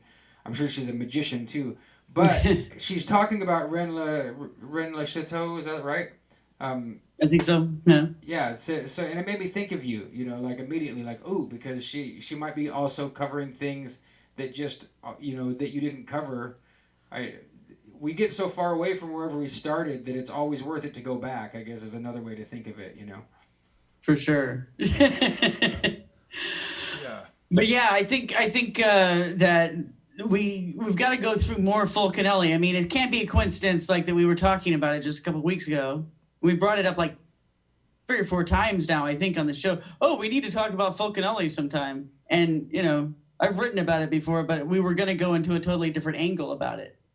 Well, And we might as well. speaking of the conflagration, are you guys familiar with the Hopi Indian folklore about the worlds? We're living in the 4th world, and there were 4 worlds, and the first one ended in fire, the second one I think ended in ice, and the third one ended in water, and the one we're in now is supposed to end in fire again. And that's from the Hopis? That's a Hopi Indian No, I didn't know that. cosmology. That's not very Hopi, is it? Chew soap. Sorry. I am familiar with that, yes. So, let's see, Hopi cosmology. Oh, and Tracy, just so you know, I have a recommendation for a place to take Fulcanelli as a group long term. But I don't want to, like you said earlier, I don't want to scoop ourselves. Let's keep it under our hat. But in the private conversation, we'll address the Fulcanelli where we might be able to take it. Oh, sure. I mean, you can take it anywhere because, like I said, it's one of the richest books ever. Like, I refer to this book with almost everything that I write. I end up looking back to see what Fulcanelli said. And it's not even like, because there's no index, so I can't just look up a term and see, oh, what did he have to say about this? Instead, I always do bibliomancy. I always just flip through and start looking, and I always land on something that's relevant to whatever I'm talking about.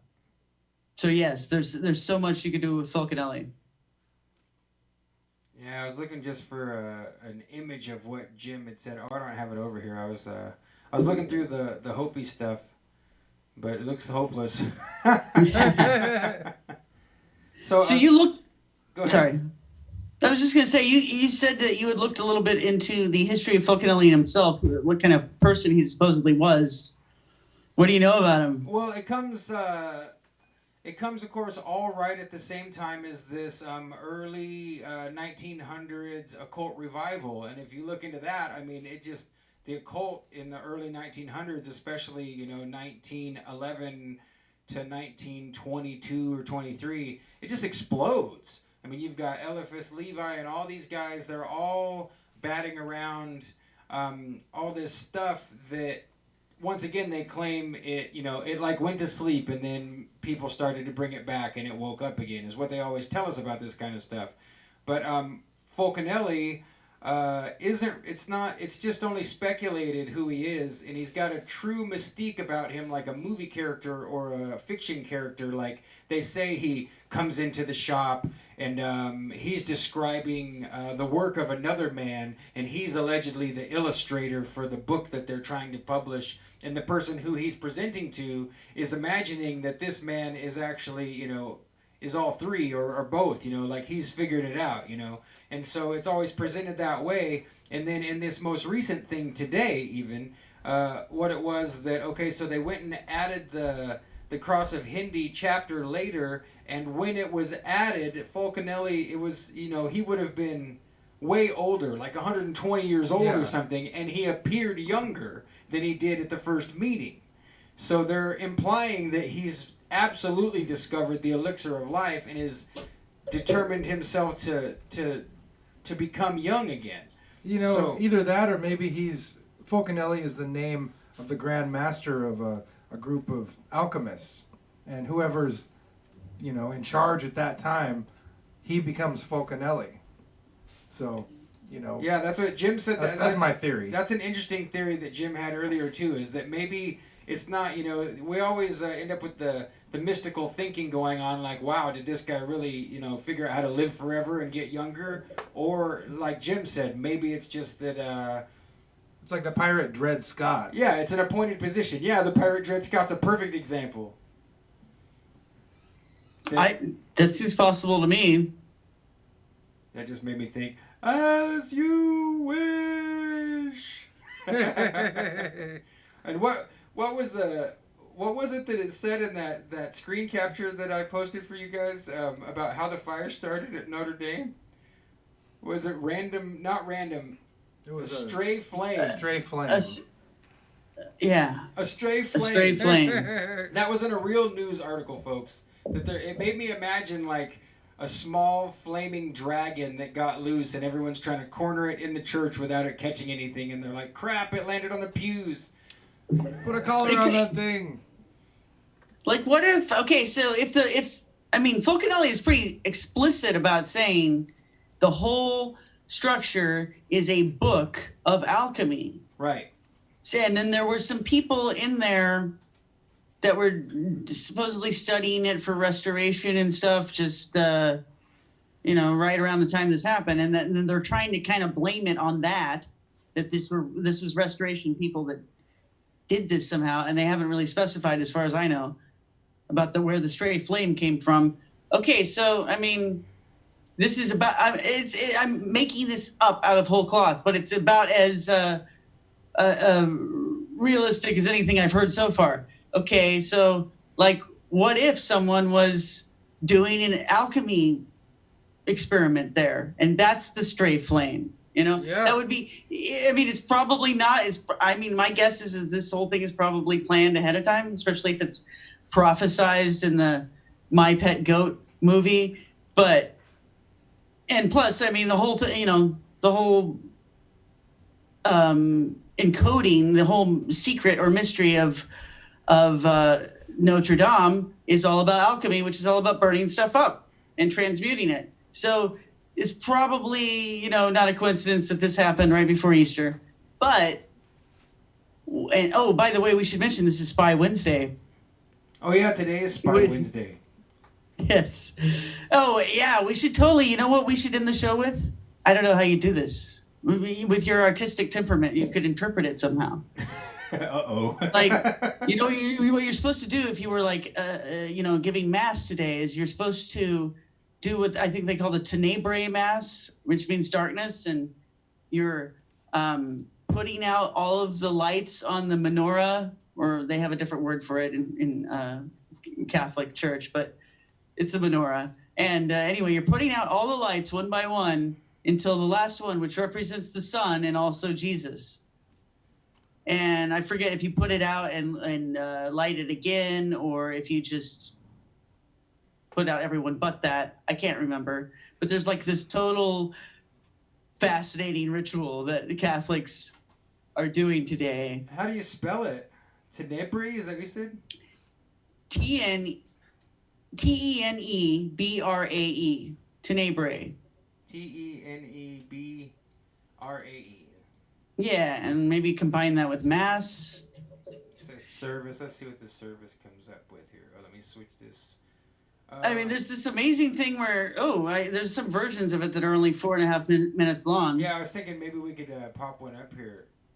Yeah, because there's this thing where the priest is supposed to make a loud noise by either throwing the Bible on the floor or breaking something.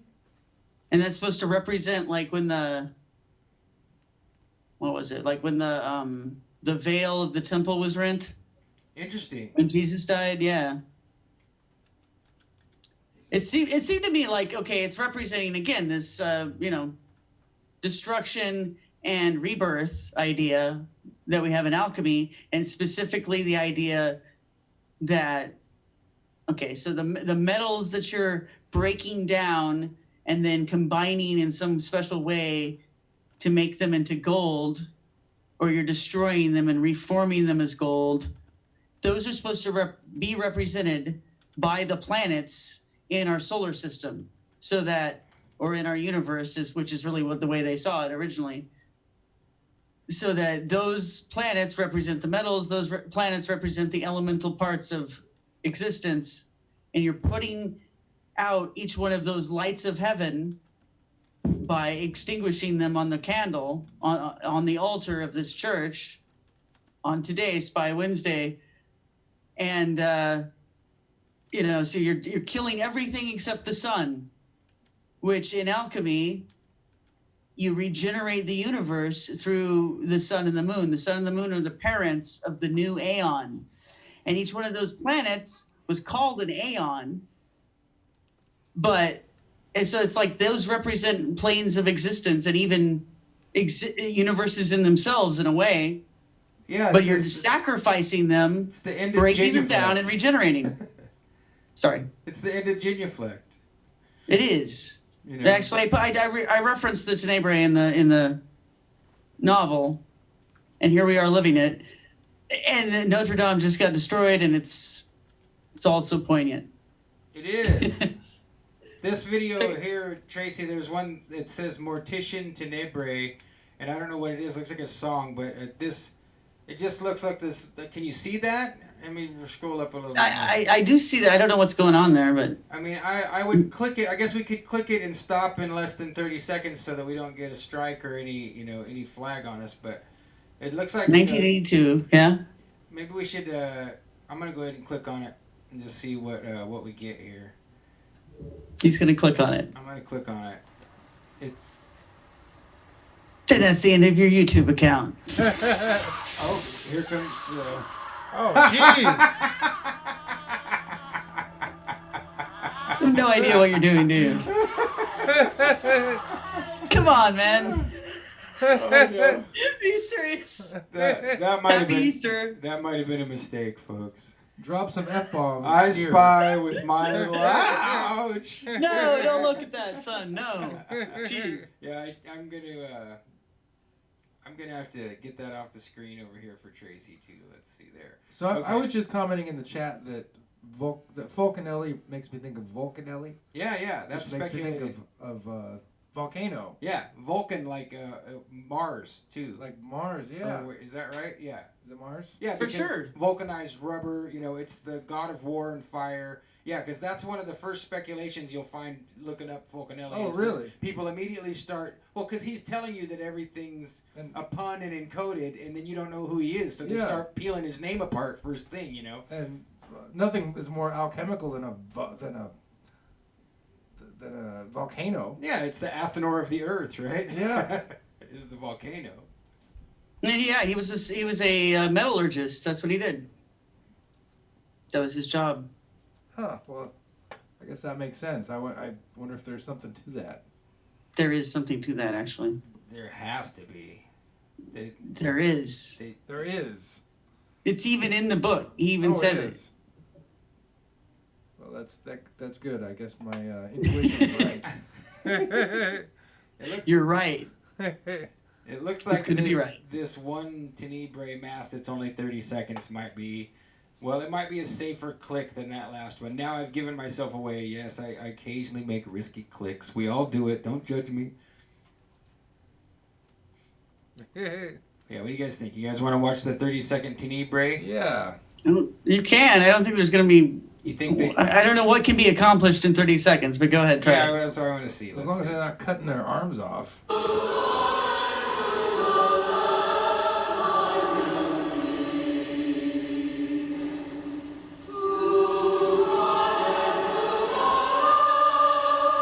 lights going out. Yep.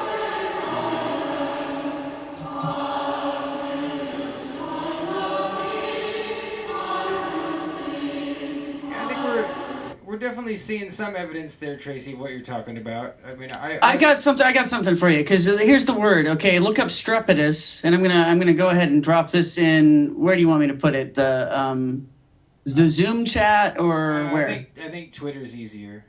Okay, I'm gonna put it in Twitter. So this is the last minute and a half, right? So we could maybe close the show with that or something. Okay. This has strepitus in it, which is when this is the conclusion of Tenebrae, and I think strepitus is when they make the loud noise. So that I think it should start us off here. I haven't viewed the whole clip, but I mean it sounds like it should work. No, with yeah, and what it's we're getting to looking be for. almost 10:30, so I like the idea of we'll take a look at this, and then we'll maybe we'll even say okay bye this week, huh, Jim? We didn't say okay bye 2 weeks ago. We left everybody hanging. Let's say okay bye to the whole universe Why not? So okay. as it burns. What? Almost. Okay, Carry on. so I'm trying to get this queued up here. Okay, here we go. You say okay bye one by one. Super on familia.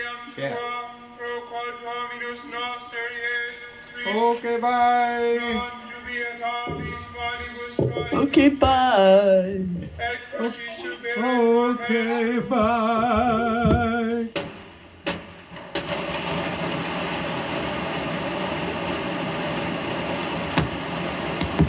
That's the loud crash. That's the Strepitus. It sounded like he started it and then everybody participated. Seems like a rain stick. Well, we're running out of time, everybody. It's 47, 48. Okay, bye.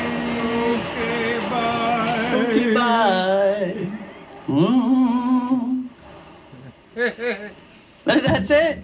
All right. That was I amazing. thought there was more. I don't know. No, wait. Give it a minute because I think it might come back. Oh, okay. Yeah, I'll go back here. I think the sun might ignite or something at the one of the lights comes back. I gotta see what All right. happens. Sorry. Okay, here we go. Oh. It's just this black screen for a while. Don't be intimidated by the dead air. Oh, there we go. See? Right in the middle. Yep.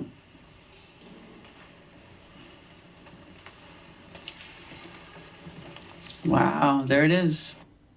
Yeah. Well, and we said okay bye at the right time because that's Yes, when we the did. end was Okay, happening. bye. Okay, hi. And then, then Mithras bursts through the rock and starts it all over again. I mean, Jesus comes out of the tomb. Wait, which is it? All right. Well, folks, there we are. Oh, go ahead, Jim. Oh, he's putting us back on the screen. This is high, and I don't know. We don't have a solid plan for next week, so you're just gonna have to follow up with us in the Discord. Please make sure to check in with Tracy's Patreon and/or our Patreon. I don't know if there's any specials or deals still going on for Plus Ultra. That's Tracy's paid side of her brand new website at plusultraclub.com. It's looking really spiffy and really awesome if you haven't seen it. You were offering lifetime memberships. Is that still going, Tracy, or not? Not at this exact moment, but kind of, because I can tell you, if you send me $100 right now, $100. I mean, I've not offered a lifetime membership before. So if you want to send it through PayPal, then that will be honored for a lifetime membership. And I'm going to have something on the website about that soon. So we have a new website, which we barely mentioned last week because it was kind of not even up yet, although we were plugging it. But plusultraclub.com, the new website, easier to remember. Tell all your friends. Tell yourself. Yeah. Plusultraclub.com. Now, what's your? You want me to send you $100 right now for lifetime membership? You said. What's your? I can go and I'm opening my email program here. What's your email address? I'll tell you, yeah, okay, so it's associated with Tracy Twyman, TracyTwyman, at protonmail.com. Okay. You can probably find other links on the website too, but that's one of the ways of doing it. Of course. Damn PayPal's gonna try and make me log in, and I don't know my password. All right. Well, you need to do exactly what I was just doing, folks. Only I'm not gonna try and solve for password right here live on the air, but. Go send $100 to Tracy Twyman right now, Tracy Twyman at protonmail.com, and take advantage of the opportunity to get a lifetime membership to Plus Ultra Club, because I doubt she's going to keep that offer available for a long time. That's a steal of a deal. Lifetime memberships are expensive, $2,500 usually, not $100. So grab it. Grab it now is a good time to do it. And let me tell you guys something that's going to be available very soon. The keychain. Oh, I have it on my- hold on. Let me make you big. Do that one more time here. There we go. There's... Every time I look at this thing, Evan, the guy who designed this for us, every time I look at this, and of course, Urania is the guy who designed the actual design. Right. The logo. But every time I look at this keychain, it just makes me smile. And I'll bet you'll feel the same way. I'm going to make them available soon. Very cool. Thank you, Evan, for helping us with that. Yeah, thank you. And you're still going to send us the molds so we can make those into bronze or silver or gold or stainless steel, right? I will if you're still serious about that. Absolutely. I will definitely do it. Yep, absolutely. We'll follow up with the right place to send them. So, All right, folks, this is the actual end of the broadcast. We are going to officially say, okay, bye. I'm getting ready to push the button. Please tune in next week. Join us in the Discord. We love you. Thank you very much. Okay, bye. Okay, bye. Bye.